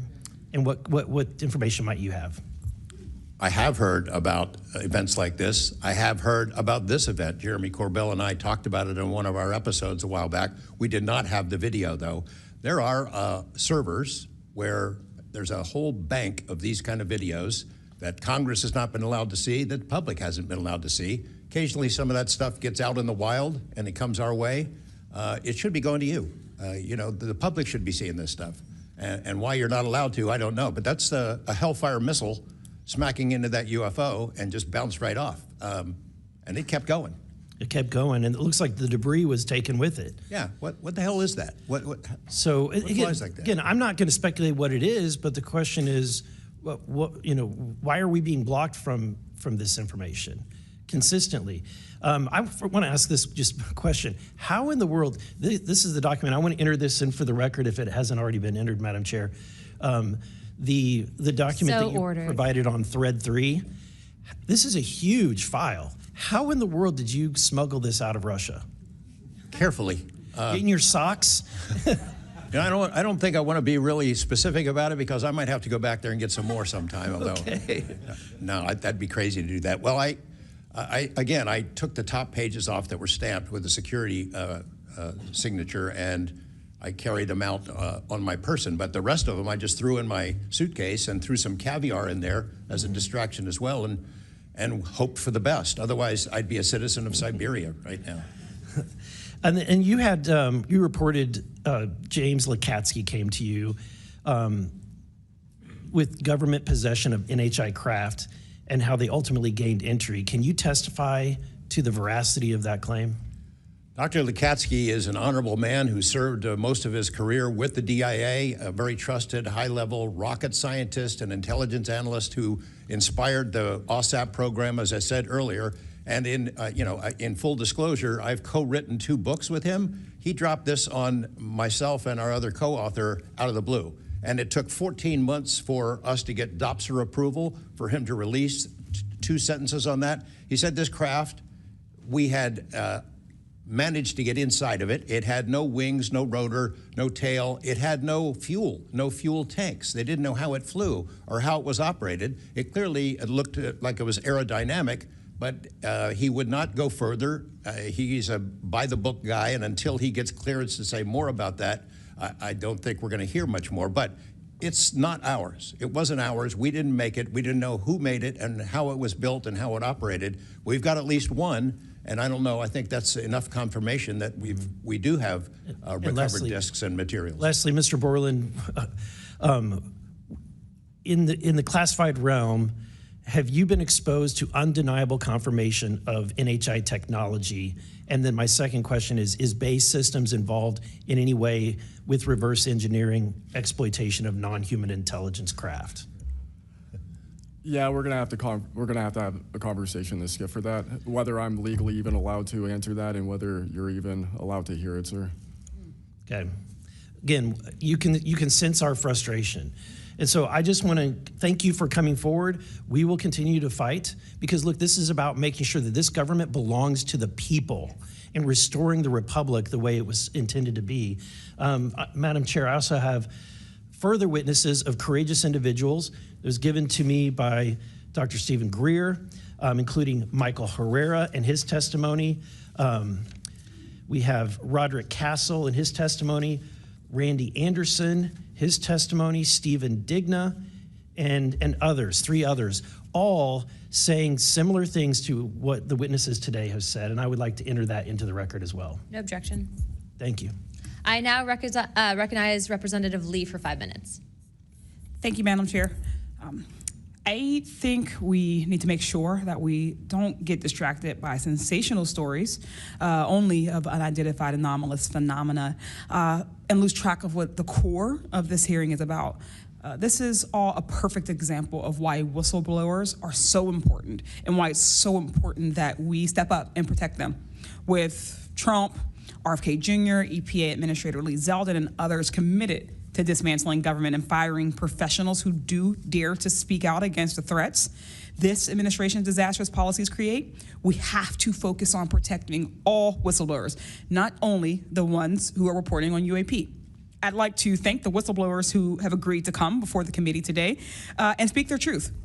This administration's claims to care about waste, fraud, and abuse, and so often it is the whistleblowers who care and who are the tip of the sword fighting against the real waste, fraud, and abuse. One study found that whistleblowers expose fraud at more than twice the rate of third-party auditors. So, Mr. Spielberger, what are some of the best examples of whistleblowers exposing fraud and abuse in the federal government?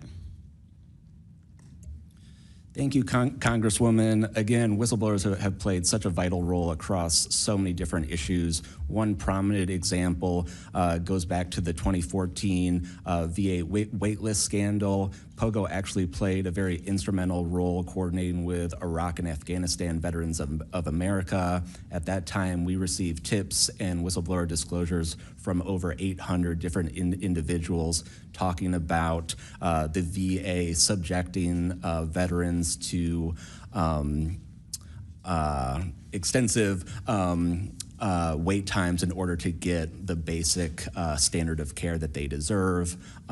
It's certainly prolonged serious illnesses, even contributing to hastened deaths, and we were able to help shed more light on that issue, which I think just emphasizes the importance, even outside of the national security context. We are often still talking about serious issues and even life and death concerns. And unfortunately, whistleblowing can lead to serious repercussions and retaliation, especially in this vindictive and lawless administration. Mr. Spielberger, in the past, what kinds of retaliation have they faced, and what are we seeing today under the Trump administration?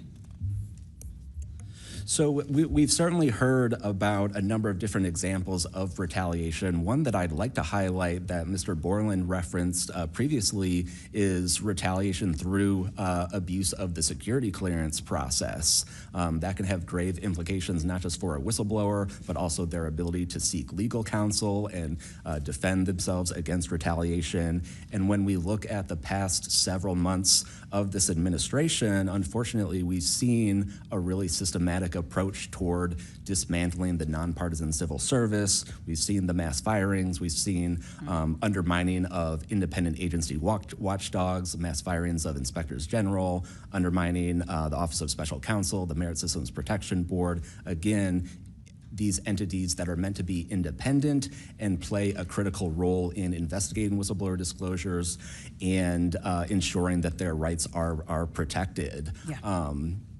Thank you. In 1989, Congress passed the Whistleblower Protection Act and then broadened it again in 2012 to ensure that federal workers could feel free to come forward to their elected officials. And it's a good thing we did, because whistleblowers have played a more important role than ever since Trump has taken office.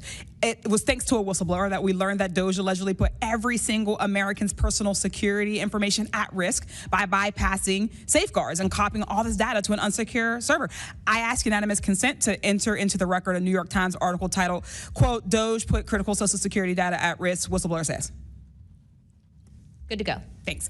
We've had whistleblowers at the National Labor Relations Board reveal that DOJ minions may have shipped case files outside of the agency, possibly to help then co-president Elon Musk continue to exploit his workers. And last week, whistleblowers at the National Institute of Health came forward to say that RFK Jr.'s vaccine misinformation campaign had pervaded even the highest levels of the agency. Typically, whistleblowers have an inspector general they can rely on to investigate their claims and register issues with agency leadership. But President Trump has fired or demoted over 20 inspectors general. If I may ask one more question, Mr. Spielberger, can you explain how eroding the independence and capabilities of inspectors general further endanger these whistleblowers? Absolutely. So again, whistleblowers already face incredibly great challenges in coming forward under normal circumstances. And when we erode these entities that are expected and required to enforce whistleblower protections, fairly investigate their disclosures, it calls into question the integrity of their investigations and findings, whether they'll take whistleblowers seriously when they come forward, and whether we can trust that they will use their authority to enforce the protections of whistleblowers who do come forward, essentially whether they will continue in their role as an independent watchdog or basically become a lapdog for a current or future president. Thank you. And I will take no more liberties. I yield back. Thank you. I now recognize Mr. Crane for 5 minutes. Thank you, Ms. Chairwoman, for holding this hearing. Thank you to the witnesses for appearing. In the effort of transparency here, I got to admit to the witnesses that, growing up, I really never believed in UFOs or any of this stuff. I always thought it was a little kooky and whatnot, but after hearing, your testimony from honorable service members, watching videos like my colleague, Mr. Burleson, just presented, I gotta admit, I've become a believer. Not that I know where these things come from or, what they really are up to, but I'd like to start with asking the witnesses. Mr. Nucatelli, you were in the Air Force, right? Yes. Did you believe in UFOs prior to your encounter? I've always been interested. Okay. Yes. Chief Wiggins, you're currently in the Navy, is that correct? Correct. Did you believe in UFOs before your encounter? I did. I'm from Las Vegas, and I've watched George Knapp my whole life. Okay. What about you, Mr. Borland? I have always been open to where facts go, so. Were you guys scared or hesitant to come forward and tell your story because of fear and believing that you might be reprimanded or ostracized from society because of your stories? Mr. Nucatelli? Yes, absolutely. I probably would not have come forward if I didn't have documentation to prove some of my story, and I also wouldn't have come forward without the people that paved the way for us in the first congressional hearing. So, Chief, what about you? Once I got the okay from the Navy from top down, that gave me a level of relief. Prior to that, I didn't have any thought left or right of that, but thank the Navy to give me the go-ahead, and that gave me the relief that I would not have any level of reprisal or anything happen to me. Mr. Borland, how about you? Absolutely. I mean, after I went through everything, it was pretty clear that I caused a major issue in the executive branch, so I did what I was supposed to do, and that's why I haven't spoken publicly. That's why I'm happy to be here. This is how I wanted this to be done in regards to me. Mr. Borland, why do you think that you faced reprimand and discipline for your effort to come forward and be transparent about what you saw? About what I saw is the reason why I got into what I know and has been disclosed to Aero and the IG, and I think that information, well, it was labeled an extremely sensitive national security issue. Thank you.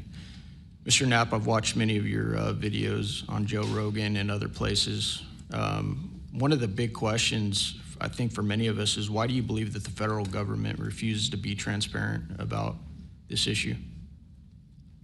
I think there's probably multiple reasons. At the start, when these things first started invading our skies in large numbers, we were scared. It was right after World War II, and we didn't know what they were, and they didn't want to panic the public, and that was probably a good call. Over time, I think the lying sort of became institutionalized, Flights over Washington, D.C. in 1952, they're seen, they're captured on radar, jets are chased after these objects, and then we get an explanation it was a temperature inversion. And those kind of lies have been told for a long time. What was told to me by an investigator from Congress, a guy named Richard D'Amato, who was sent after this story by Robert Byrd and Harry Reid, he came out to Nevada, tried to get into Area 51, did get in there, looked around, talked to people, trying to get to the bottom of it. He believed that this program, reverse engineering, et cetera, was had been moved inside these corporations. And he said, when this comes out, people are going to go to prison. And he meant people who were basically misusing legitimate national security funds, tens of billions of dollars, in order to keep this cover-up going. I also believe there's a legitimate reason for the cover-up in that there is undeniable connection of national security involved in this technology. If we are racing for it to master that technology against the Russians and the Chinese, which is what I have been told by Senator Reid and many others, then it is a race that's critical to our survival. There could be a form of disclosure, I think. Yes, it's real, it's from somewhere else, without revealing all the details that would allow someone else to have an advantage in the race for this technology. Thank you. Finally, I'd like to enter into the testimony a letter I sent to the DOD regarding the case of Major David Charles Grush, a UAP whistleblower who's been extremely helpful to this committee. Unfortunately, due to his participation in the disclosure of UAP, he suffered reprisal like the removal of his clearance, denial of promotion, and loss of medical retirement. I wrote the DOD on July 24th, 2025. on behalf of Major Grush, and I'm still waiting for a reply. I appreciate any help the committee can offer to get a response. Thank you. I yield back. Without objection, we'll be following up with the DoD after this hearing. Thank you, Representative Crane. I'd next like to recognize Representative Gill for 5 minutes. Thank you, Chairwoman Luna, for holding this hearing, and I'd like to yield a minute of my time to you. Perfect. My first question is to Mr. Knapp. Mr. Knapp, how do we know that the files that you obtained from the former Soviet government are not BS and just given to you as a disinformation campaign against the U.S. government? Yeah, it's a good question. So I shared some of them with the Senate Intelligence Committee when I first got back because that was requested by the Russians who shared some of that information with me. Secondly, I gave all of that material to the DIA through BASS, the OSAP program. Sorry for the acronyms. Can you name names real quick? Sorry. At BASS or OSAP? Who did you give them to directly? I gave them to Robert Bigelow and to Jim Lukatsky. And they hired a whole team to go through them and retranslate them and analyze it, and they created a structure of how the UFO programs in the USSR and Russia were put together. They said they were real. The other person who said they were real is David Grush. Noted. Thank you. Representative Gill. Yep. And thank you. I'd like to yield the remainder of my time to Eric Burleson. Thank you, Representative Gill. Mr. Wiggins, Chief Wiggins, in your view, what mechanisms, such as internal protocols, witness debriefings, or cross-agency documentation, should be better established in order to ensure that such a credible sighting like the one that you have given are preserved and made available to oversight bodies like this? Thank you, sir. As a active duty Navy member, our mission is to carry out the ship's mission or the command's mission. And we, on a general basis, don't have knowledge of what to do when we see things like this. We just don't. We're there to do our mission and do what's told of us, right? So I think what would be important is giving active duty members a clear way of being able to report things like this to where it gets to this point. And ensuring that we have a standard level of understanding that there wouldn't be any level of reprisal or anything happening. Because, you know, I've been in the Navy for almost 24 years, but what about the sailors that have been in for 2 years that experience things like this? They're not gonna have the knowledge, or they'll probably be a little bit more fearful to speak up, being it that their career is just starting. Yeah, I want to commend you. You're the first witness to come forward that is currently serving, and it's recognized. And so I thank you. And your testimony is unbelievable. Let me ask this question: are you familiar with the Witness Protection Act that Representative Burchett has filed? I'm not too familiar, sir. Anyone on the committee familiar with it? It's fantastic. It's the language that we need. It's language that will protect whistleblowers from any kind of reprisal, and yet it's again and again blocked by this body in some way. Many times it's being blocked not by elected officials but by staff behind the scenes. And the other bill, the UAP Disclosure Act, which was filed last year, Senator Schumer, who I cannot believe that there's a topic that he and I agree on, but he and I agree on this topic. He has sponsored it in the Senate. He put it on the National Defense Authorization Act last year. Remarkably, I can't get it on it was stripped out by the House last year, and I can't get it onto the bill leaving the House this year. Mr. Knapp, how far would that bill go to actually getting the answers that we need? Pretty far. I think that they're still going to have roadblocks. You know, the keepers of the secrets, the private companies that have been doing this job for intelligence agencies for a long time, are not going to cough it up. You'd have to force it out of them. And whether you can get them to admit that they have it or not, I mean, they're supposed to lie about it. They've been lying about it. More power to you. I hope it works. I hope it passes this time.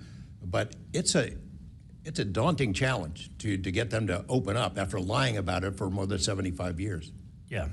And then finally, Mr. Borland, when you engaged with Arrow in 2023, you noted that their public statements did not match the reality that you and others had witnessed.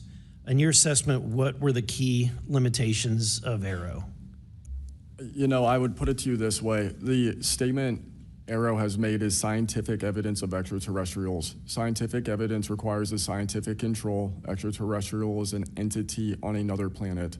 The only way to scientifically prove extraterrestrial is we have to go to that planet, acquire technology, bring it back, and compare it to what we have here. So you're saying they won't let anything out because, or they won't come forward unless they confirm that unless they go to the planet and confirm where its origin is? That would be scientific evidence, yes. And by that statement, AARO found no scientific evidence of extraterrestrials is basically, I don't want to call it a psyop, but a misrepresentation, because we do have things.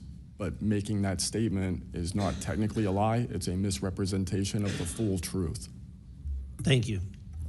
Madam Chair, may I, just since we're on that topic real quick, how do we get to these other planets? How do we pass the Van Allen radiation belt safely? Good question for you. I cannot answer that for you. I would now like to recognize Mr. Perry for 5 minutes. Thanks, Madam Chair. I think I'll start with maybe Mr. Borland. So you have a clearance, right? You're in uniform, you have a clearance. When did you leave at service? What year? I left in 2013, February 2013. Who was the president, if you recall? 2013 would have been President Obama, sir. Wasn't President Trump, right? No, sir. Okay, so you have a clearance, right? You're serving in uniform, you have a clearance. Yes, Your sir. story, you know, I think many of us are kind of picturing the scene. You walk out in the flight line, having a smoke, this event occurs. Do you have the perception, at least I do, based on your story, that this involves the U.S. government? Whatever you saw involves the U.S. government. That is 100% my opinion then and now. And was there an after action? Do you do a daily debrief of the activities of the day? Was any of that recorded? Was there a conversation with the command? Was there any documentation that you know of at the time? Not to my knowledge. I mean, like I said, I talked about it in on the ops floor, and a couple of people had pulled me aside, some older enlisted, and were like, you probably want to keep that to yourself. So did you get the impression that they knew what you were talking about, just didn't want you to harm your career or seem crazy, or that they didn't really witness? Did you know anybody else that witnessed what you saw? Again, not that night. Like I said, the only people that would have been out there would have been security forces, and then those of us that were doing ops. Security forces in uniform or contract? Probably both. Did you talk to them? Did anybody talk to them in an after action? Not to my knowledge, sir. Was there any interest in the command to determine and verify what you saw?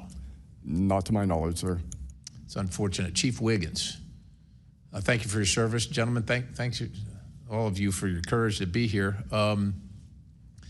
Your story's a little bit different. Sounds like it, well, for both of you guys, and also Mr. Nucatelli, if this were sanctioned by the U.S. government, even though you have a clearance, but it's classified above the clearance level, do you see any reason why they would allow you access, being present, viewing it, hearing it, you know, being around it? Like, what is this, an accident? Like, does the U.S. government make these kind of accidents? They make accidents, mistakes like this? Like, we're doing this test of this new system, and we forgot these guys were standing here. Does that sound like something that the U.S. government would do? No, sir. Some of the launches we were doing were like $5 billion projects that had taken like 10 years to develop the technology.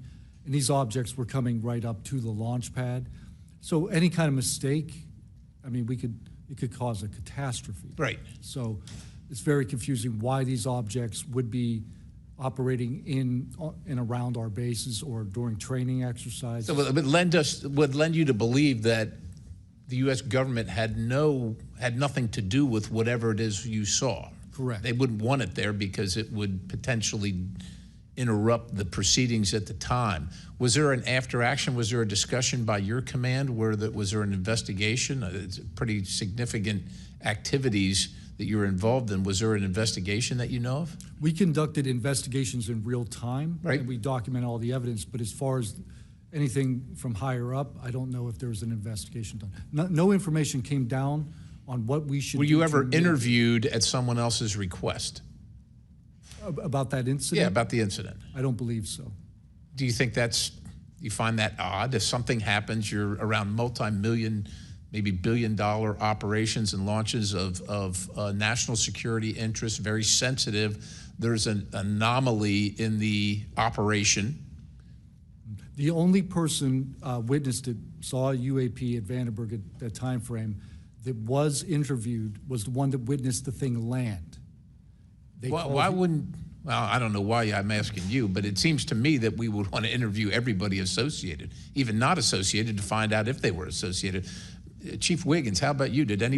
Was there an investigation? Was there an after action? Was there documentation on the incident that you were privy to? No, sir, not that I know of. And in my previous experience as an operations specialist, all operations that I've been a part of have been deliberate. So yeah, they're and deliberate operations. After the operations, you conduct an after-action review, or that's what the Army calls it. I don't know what I imagine the Navy has something similar to determine your weaknesses, your successes. Did you do that in regard to this incident? No, sir. The Navy calls it after-action reports, and not to my knowledge was there an after-action report of this incident, sir. It's unfortunate. Thank you, Chair. I yield. I now recognize Mr. Biggs for 5 minutes. Thank you, Madam Chair. Thank you to the witnesses for being here today. I'll tell you that today's testimony should alarm every American, no matter their views on UAPs. This isn't simply about UAPs. It's about government integrity, responsible use of taxpayer funds, and Congress's constitutional duty to oversee the executive branch. I've heard evidence of critical information hidden in special access programs, off limits to virtually every elected representative, and certainly to the public. Credible witnesses report retaliation for speaking out. These are clear attempts to silence those who are exposing the truth.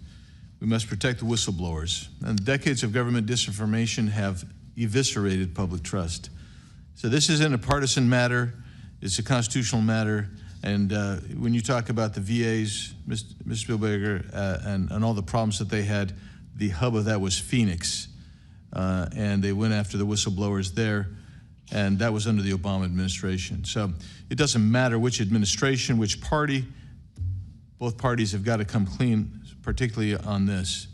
So if the government thinks it can hide the truth and punish those who speak out, Congress has to keep pushing until the facts, whatever they are, wherever they lead, come to light. I'm going to go to you, Mr. Knapp, first. You've interviewed numerous UAP whistleblowers over the years. The question is, how do you verify their claims before deciding they're credible enough to report on?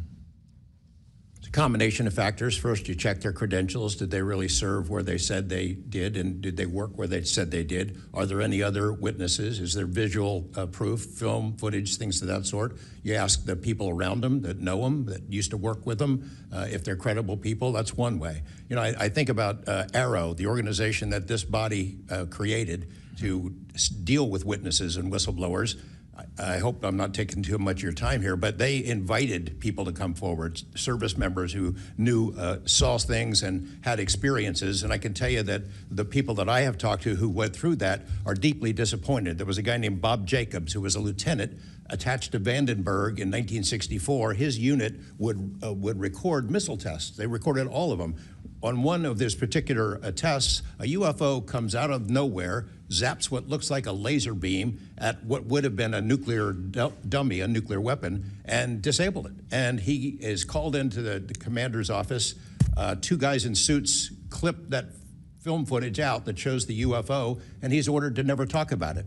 He comes forward to Arrow. He heeds the call, thinking he's doing his duty as an American to tell that story, and they completely dismissed him. They made up a story that they had tracked down the original footage, and there was nothing like that in it. Well, there was no original footage. It had been taken away the day the footage was recorded. He's deeply disappointed. People like Bob Salas, who had worked at a nuclear ICBM base, who saw UFOs flying over the base, and these missile silos were taken down. He went to Arrow too and was completely disregarded. It almost looks like Arrow operated as a counterintelligence operation to get people to come in, tell their stories, and then discredit all of them. I can't imagine that any whistleblower or witness will ever go to Arrow again because of what happened under the first director, who's now long gone, but still seems to act as the spokesperson for that organization. And I would say, Madam Chair, maybe at some point we need to really dig deep into Arrow, and I would encourage us. Oh, I'd be happy to send maybe a subpoena to Mr. Kilpatrick. That'd be fun. Mr.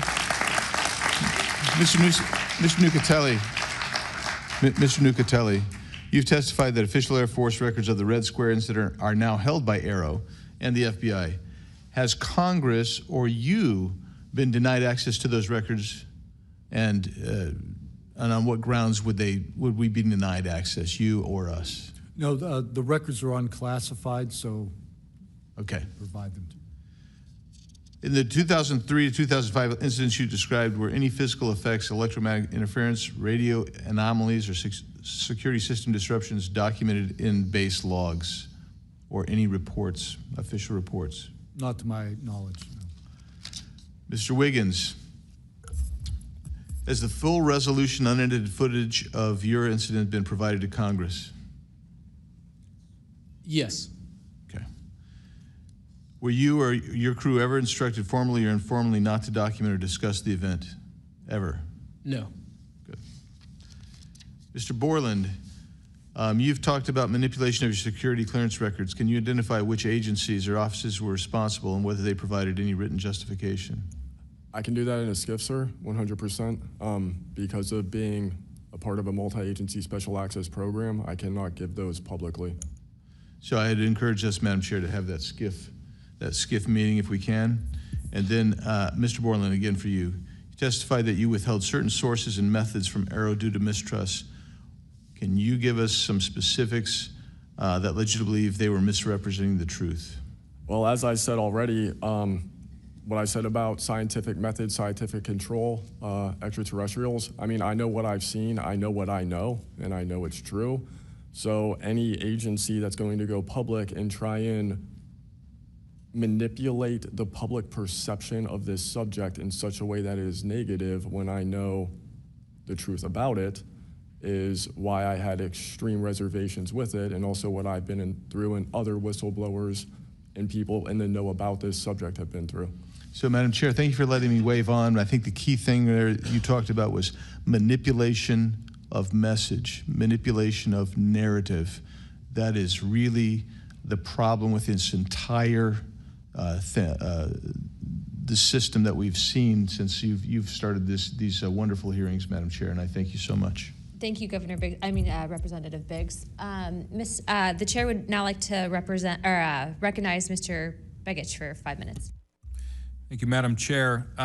First question, Mr. Borland, earlier today you mentioned that in a skiff, you would be able to discuss whether a member of Congress is actually legally able to access certain information. Under what authority would a member of Congress be restricted from accessing information on this topic, even within a skiff? I would suggest reaching out to Director Gabbard and speaking with her about that. I'm hopeful that this goes back to the executive branch and who even has authority.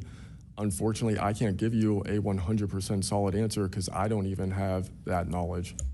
Next question to George Knapp. What is the estimated annual budget, your view, for the program for investigating or reverse engineering UAP-related technology, including official, misappropriated, or black budget funds? I wouldn't have a clue. I don't know of any person that's ever seen it. Does anyone on this panel wish to address that question? Okay, moving on. Are any of you willing to name specific gatekeepers within the root cell of the UAP-SAP Federation?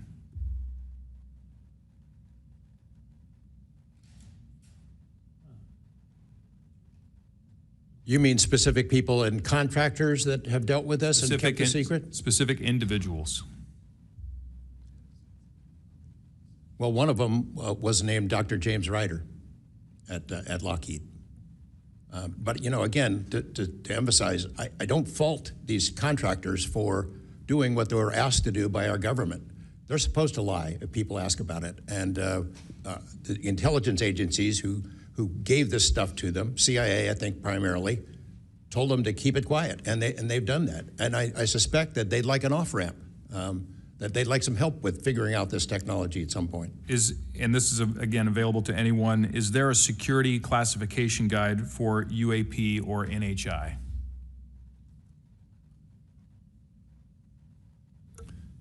I remember in the 2003 or 2023 hearing, it was stated that all UAP related material is classified secret or above. I have a name for you. Go ahead. Glenn Gaffney, CIA. Glenn Gaffney, CIA. Another question for you, Mr. Knapp. What is, in your view, having investigated this issue for so many years, what is the long game with respect to disclosure of this information to the public? Because with the advent of essentially a video camera and a high megapixel phone in everybody's pocket, at some point, this information is going to be impossible to withhold from the public. What do you think is the long game here? Well, the secret's out. I mean, how many videos have there been already? You know, videos that are leaked from within the military and intelligence agencies and contractors and sensor platforms. It's out there.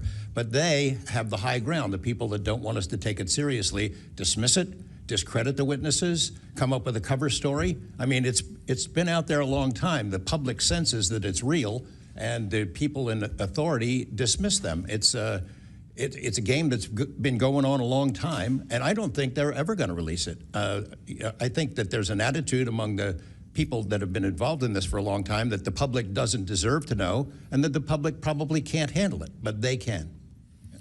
Final question, again, this one's open to anyone who'd like to answer it. Describe your understanding of the org chart or lines of control within the executive branch with respect to these topics.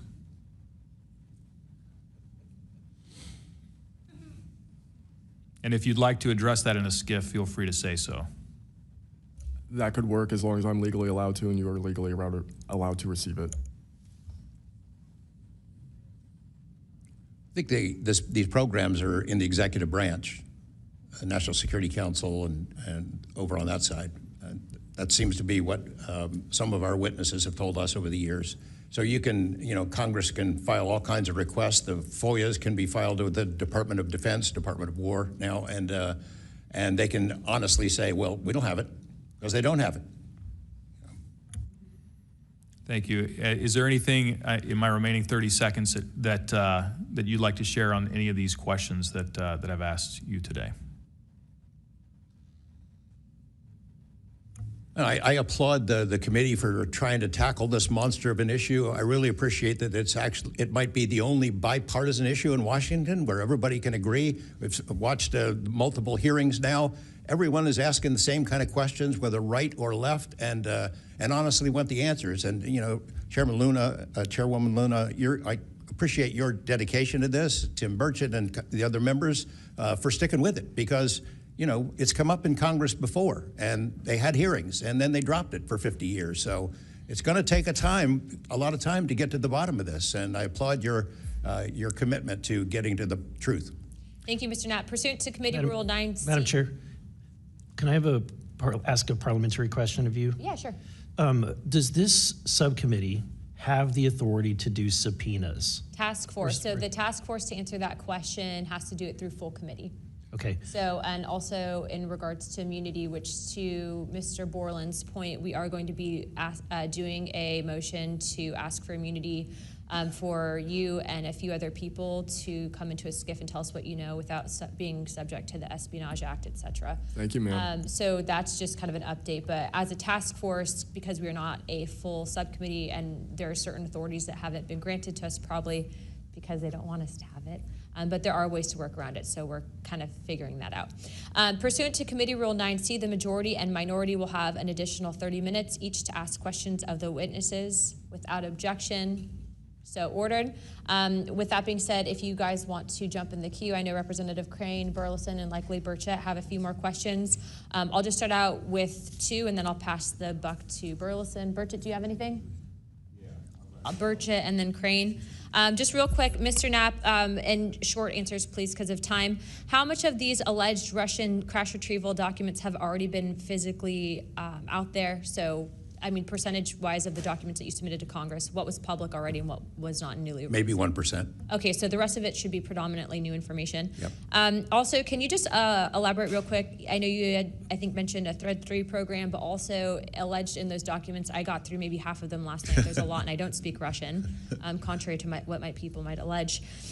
What does the Thread 3, was there any specific programs that existed within the Soviet government or groups to specifically investigate this by name real quick? It's a number. There's a number in those documents I gave you. There was a larger program that actually had 3 sub-programs that was, Thread 3 was the name I got, and then the DIA guys who looked at it figured out there was a much larger organization. And it's listed in those documents? Yes. Okay, thank you. Real quick, I'd like to ask the committee to replay that video that Burleson had played earlier. I want to ask every witness here, specifically ones that have sensor training or have been able to recognize some of this movements real quick. So if you guys can please roll that real quick.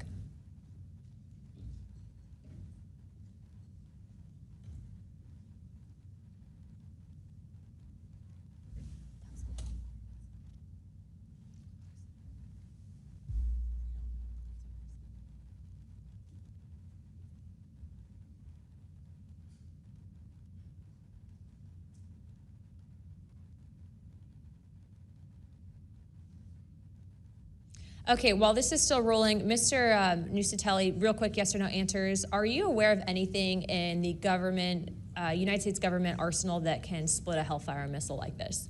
No. And do whatever blob thing it did and then keep going? Nothing? Nothing. All right, how about you, Chief Wiggins? Nothing to my knowledge, ma'am. Okay, and how about you, Mr. Borland? I prefer to answer that in a skiff. Okay, does this video scare you guys? Yes or no? Yes. Wiggins? Yes. Nat? I had a different reaction. I was really happy that it got out. Thanks for providing Curiosity that. kills the cat. All right, Mr. Borland? Yes, for... Okay. All right, that is the end of my questioning. I'd like to now recognize Mr. Crane. Thank you. Chief, I was on a ship for a little bit. I was a gunner's mate on the USS Gettysburg for a couple years. My question to you is, when you had your encounter and you saw it on the screen, you were in the CIC, is that correct? That's correct. On an LCS ship, the CIC is on the bridge, so it's called ICC-1, but yes, same. Did a bunch of the other folks in the CIC come and check out what you were looking at? Yes, we all did. The tactical action officer, myself, the RCO, and 2 others that were on watch. We were all in the same space, so we were all looking at the Sapphire screen all at the same time. Because in the other couple instances with the witnesses, you guys just saw it by yourself, is that correct? Mr. Borland, you saw it by yourself? For me, yes, sir. Mr. Nucatelli, you saw this by yourself? No, there were multiple witnesses in every case at Vandenberg. Okay. So, Chief, did that spread like wildfire throughout the ship in the next day or 2, what you guys had seen? No, sir. It didn't spread throughout the ship, but it spread throughout ICC-1 conversation. As you do your turnover, we talk about it, but it didn't go further than just the watchstanders that stood watch on the bridge and in ICC-1. So it did move around there throughout a few days. I'm kind of surprised. Stuff usually spreads around the ship pretty fast. Why do you think the rest of your fellow sailors on the boat didn't hear about it? Potentially uninterest, possibly, with engineers or combat systems like yourself, don't make their way up to the bridge enough to get within sight of the circle of talk about the incident. Was it hard for you to get permission from the Navy to bring that video? I myself didn't bring the video. I just saw the video. When I saw the video, I got in touch with Admiral Gallaudet. That's how I wind up knowing about the video itself when I first talked to the Admiral. And you can hear my voice at the back end of the video, and I was like, hey, that's my voice, and I wanted to talk about it. How long did that encounter take place, Chief? So the encounter itself, from the time I recognized on my radar to the time after the video ends, was probably about 5 to 7 minutes. What speed was the object moving at? When I first witnessed off the port bridge wing the object moving out of the water, what I thought was originally just a light on the water, something on the horizon, and surfacing and going into the air, I then knew it was an air contact. But as an air controller myself, I started thinking and going through kind of like my checklist in my mind. Could it be a helo? But it's not blinking lights. So I then realized this is something I've never seen before. So the speed itself, just going from the horizon to about maybe 3,000–4,000 feet in the air, was very slow, slowly rising. And then it sped up. I'm not an expert at knowing specific speeds of aircraft just by visual eye, but I would say probably 1–2 Mach instantly into the rest of the formation. I didn't notice visually with my own eyes the other 3 objects until I went back to my radar and also utilized Sapphire to see that, in fact, there were 4 total. And then again, when they all left after a certain amount of time, it was nearly instantaneous. So you spotted it visually first, Chief, and then went back to your radar, or did you guys spot it on radar first? Radar first, because that was my watch station. And then you went out to the port bridge wing, is that correct? Correct, to verify what I saw on my radar. What range was it at, Chief, when you were able to see it visibly? I would say about 7 nautical miles, 7 to 8 nautical miles of a light from the ship. Wow. Thank you. I yield back. I now recognize Mr. Burleson. Thank you, Madam Chair. Mr. Chief Wiggins, you said that it emerged from the ocean. Is that right? Yes, sir. And before it did, it was glowing. It was a glowing object under the water.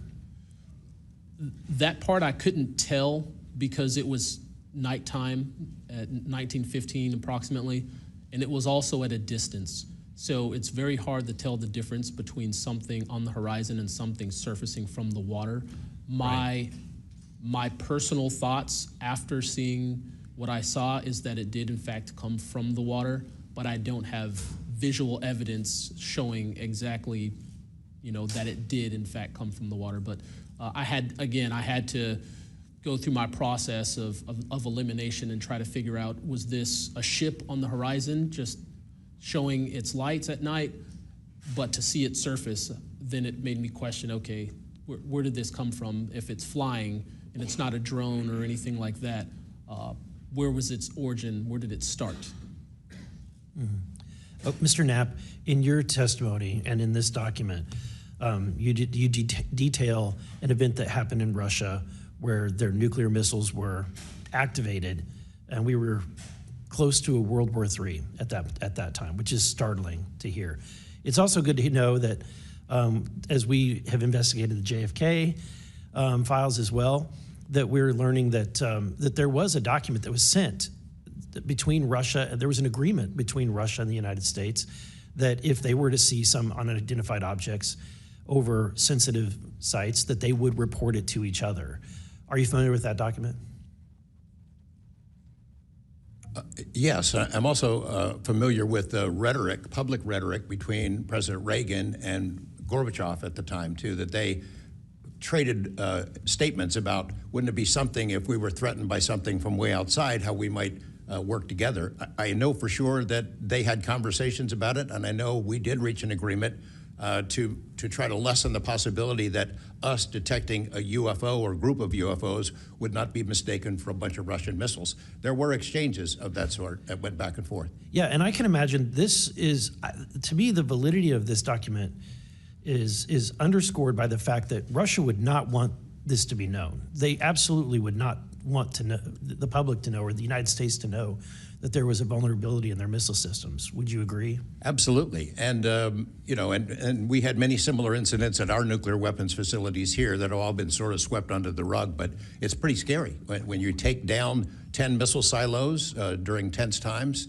and you don't have a better explanation for it than it was a special test of security mechanisms or using EMPs, which is a preposterous explanation. Real quick, we're going to cut to Mr. Ogles. He just got back. So we're in a special kind of lightning round, so 5 minutes, and then we'll go back to our line of questioning. Thank you, Madam Chair. You know, at this point, I think it's clear from the hearing that there's advanced technologies that are taking place in our airspace. You know, the question is, and I posed it in one of the previous hearings, is it ours, is it theirs, or is it otherworldly?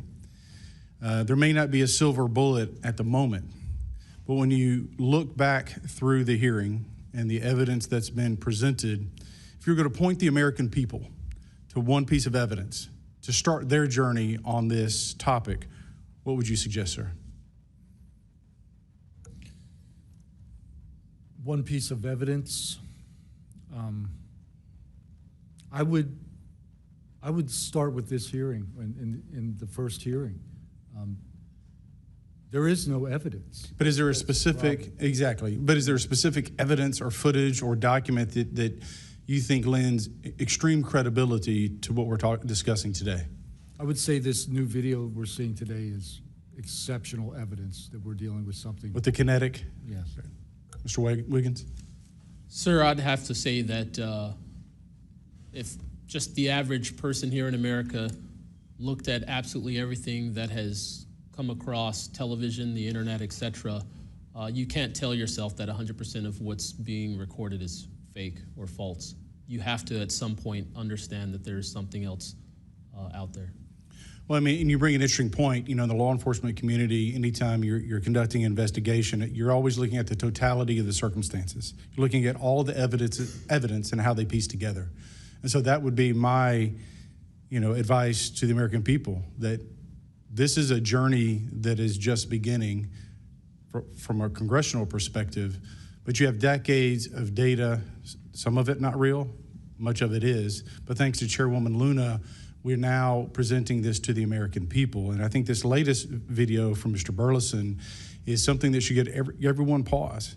When you see the 3 orbs that drop, was that in a defensive posture, or was that in an offensive posture? And what capabilities did those orbs have that we, quite frankly, may not have? Mr. Knapp? As I mentioned at the beginning of my remarks, what hooked me on the story was the paper trail, these documents that shouldn't exist. We've been told for decades, over and over, there's nothing to it. It's not a threat. You can go about your business. And then when FOIA becomes the law of the land, thousands of pages to the contrary leak out. There's a memo by General Nathan Twining in 1947 when the country was being overflown by dozens of UFOs, hundreds of UFOs, in which he said, look, this is not visionary or fictitious, it's real. These things are craft. They're not ours. They outperform anything we've got. I mean, if you follow the paper trail of documents that they wrote before the military got wise and realized that FOIA really exists and changed their tune and not put things in writing, it spells it out pretty clearly. I'll go refer back to Russia. One incident I did not mention to Representative Burleson is Colonel Sokolov in that Ministry of Defense program said there were 40 incidents where Russian warplanes were sent to intercept UFOs. And they were ordered to fire on them. And for the most part, the UFOs would zip away. 3 of the pilots, though, did fire at these things. Those 3 planes stalled out, crashed. 2 of those pilots died. And after that, the Russians changed the standing order. If you see a UFO, leave them alone. No country in the world wants to say and admit that these objects are flying around in our airspace and there's nothing we can do about it. I mean, who wants to say that? The U.S. certainly doesn't, and the Russians didn't either. And I've got to be almost out of time, but Mr. Borland, then you, sir, real quickly. Yeah, to be honest with you, I think Bob Lazar, and not for the reasons that most would talk about, mainly because Bob Lazar was immediately discredited. They said he never worked where he worked. They said he never did what he did. But yet Bob Lazar showed up with a bunch of friends and a video camera and was filming these test flights in the middle of the desert. So clearly he knew something. Madam Chairman, if I'm out of time, I yield back. Thank you very much, Representative Ogles. I'd like to go back now on our lightning round of questioning to Representative Burchett and then Burleson. Burchett, always number one. That's what I should be. Number one in your heart, number 435 on the chart. That's me. Dylan, knowing you testified to Arrow, are they obfuscating when they claim to have discovered no evidence of extraterrestrial beings, activity, or technology, and are they lying to the American public? As I said before, it's a manipulation of the public perception. The statement, scientific evidence of extraterrestrials, is a true statement. It is not the truth about what is happening and what we have. Any of y'all like to comment on that further? Mr. Knapp, you're getting edgy. It's splitting hairs. No proof that they're extraterrestrials. What would that proof look like? A piece of kryptonite?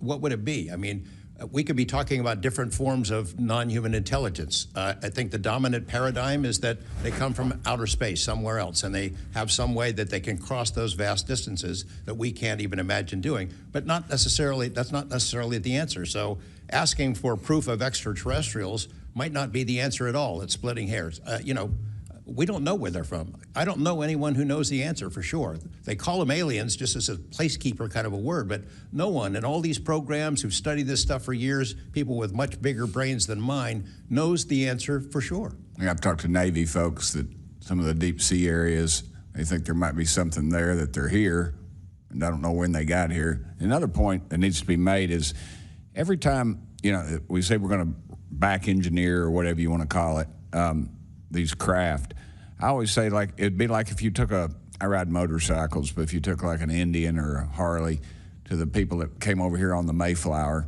you know, they'd see a bright, shiny object, they might polish it, you know, they might get it started. I doubt they could. They couldn't work on it. They couldn't put fuel. They wouldn't be able to have the capability of putting fuel in it. I just think that's, you know, we're scratching at something that we don't have any knowledge of, and that's why it's just taken so dadgum long. But they do know, first one that cracks that code, it's over. I mean, it's energy, it's power, it's everything. And I worry too that in the wrong hands that they do that, they keep it from the rest of us because they're so invested in whatever energy sources we have here that their billionaire buddies are going to profit, and they can't retool because they know once it's out on the internet, it's over. And so I think there's a lot of things going after it, and I think that's why the move to discredit folks is so rapid too. I think, you know, they point to them and they put the dogs on them, and it disgusts me. There's a price to be paid for that too. The Russians and Chinese are trying to figure this out as well, but they don't have the same kind of stigma. They tell their best scientists and engineers, get in there and work on it. And they've been doing it for a very long time, might have a head start on us. Here, we don't have our best scientists and engineers working on it because they've been told it's nonsense. The stigma is very real for people like that. I agree. Yield back, Chair Lady. Thank you. I'd now like to recognize Representative Burleson. Mr. Nucatelli, when you heard the testimony of Mr. Knapp talking about these missiles were shut down or turned on in Russia, does that remind you, when you hear these stories, it's got to remind you of the event that happened on your base? Absolutely. There are many accounts of incursions of this type taking place. I believe in the 60s we had a similar incursion in New England, and same thing happened. There were these objects coming over the base at low altitude, 200 feet over the base security police, and they were scrambling fighters, and then the objects would just fly off, and that went on for weeks. So the historical record has laid out that there's a pattern, that our installations are visited by these craft. You know, they come in and do whatever they're doing, and then they leave. And we don't know how to respond. We don't know how to protect the installation. So that's why we're here. When you first heard, and we're having to report on these incidents that were being witnessed by other individuals, did you believe them? Did you yourself believe it would be true until you saw it? Yeah, these are people I've worked with for years, deployed with. You know, I was in some of the weddings. These are people that I worked with every day of my life. Usually when the events were occurring, we were all together. You know, there'd be 40, 60, 100 people on duty during these encounters. Really? Yeah. All seeing it at the same time? Yes, these encounters were playing out while we were on duty, and we were responding and investigating in real time as they occurred. And as you said, the importance of your operation was highly important because they said it's the most important in 25 years, the research that you were conducting. For that particular launch, we had 500 Air Force police officers guarding the launch. 500 people. It was that critical. Wow. But had this thing showed up, we wouldn't have been able to do anything to prevent it showing up. Real quickly, can you just re-describe size and whether or not you heard anything? It was how big, wise? The two square objects were at least as large as a football field. The second encounter, they think it was much larger than a football field. We're talking like flying buildings.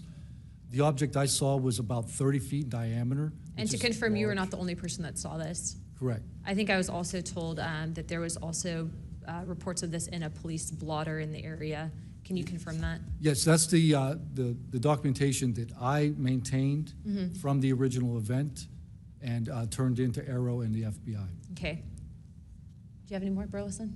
No, Madam Chair, I just want to reiterate to the American people that if you're frustrated, so are we. We're extremely frustrated. We've been, the 2-3 years, I can only imagine how frustrated Mr. Knapp is or Danny Sheehan is, and the amount of time that you guys have poured into this to try to get answers. I mean, Masson is back there. He's been pouring to try to get answers into this.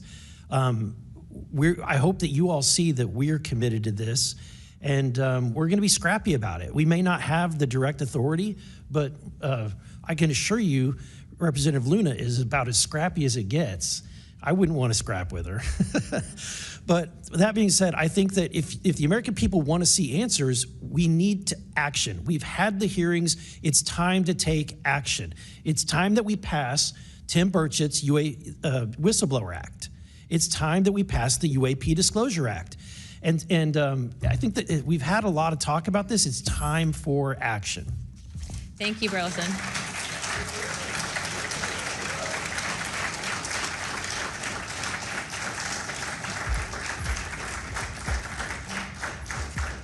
I would now like to yield 30 minutes to Representative Crockett. I'll reserve. Thank you. In closing, I want to thank our witnesses once again for their testimony today. I now yield to Ranking Member Crockett for closing remarks. I'll pass. No, I just want to say thank you so much to each and every one of you for being here today, for staying committed to this, and for your courage. I truly believe that courage is contagious, and right now we need more courage than ever, whether it's UAPs or whether we're dealing with any other form of government where people are afraid to come out and speak their truth. The American people are relying on amazing public servants like you to speak up on their behalf, to be the watchdog, and to make sure that we are as safe as possible. And so thank you so much again for conducting a bipartisan hearing on such an important matter. Thank you. I'd now like to recognize myself for some closing remarks. This is obviously something that doesn't just affect everyone in this room. I can tell you that specifically for where I represent in Pinellas County, Tampa Bay, and Florida as a whole, there's many sightings, many questions, people reporting this, but I'm not the only one. I was also told by Representative Biggs, as well as our great representative from Alaska, that these are not isolated instances, and so it does give us reasoning to provide investigative inquiry into these topics, but also to, I would also like Mr. Spielberger, if you could actually review and see if your organization would endorse the Whistleblower Protection Act that Representative Burchett has. I can tell you that I will be signing on to a letter, as well as I'm sure many other members of this task force, and we hope that the ranking chairwoman, or my colleague here, Representative Crockett, as well as our Democrats that were here today, consider also signing on to that, as we do feel that it is time to ensure that our whistleblowers are given adequate protections and that people like Mr. Borland are not facing retribution in the way that they have been. With that being said, With all that and without objection, all members have 5 legislative days within to submit materials and additional written questions for the witnesses, and which will be also forwarded to those witnesses. If there are no further business, without objection, I'd like to now recognize Representative Burchett for closing remarks. I would just like to thank the ranking member and the chair lady for their courage. This is a tough issue. We all catch hell for it, and it's but it's gratifying that we're here in a bipartisan nature and the way this meeting was conducted. And I want to thank y'all for your courage. Thank y'all. And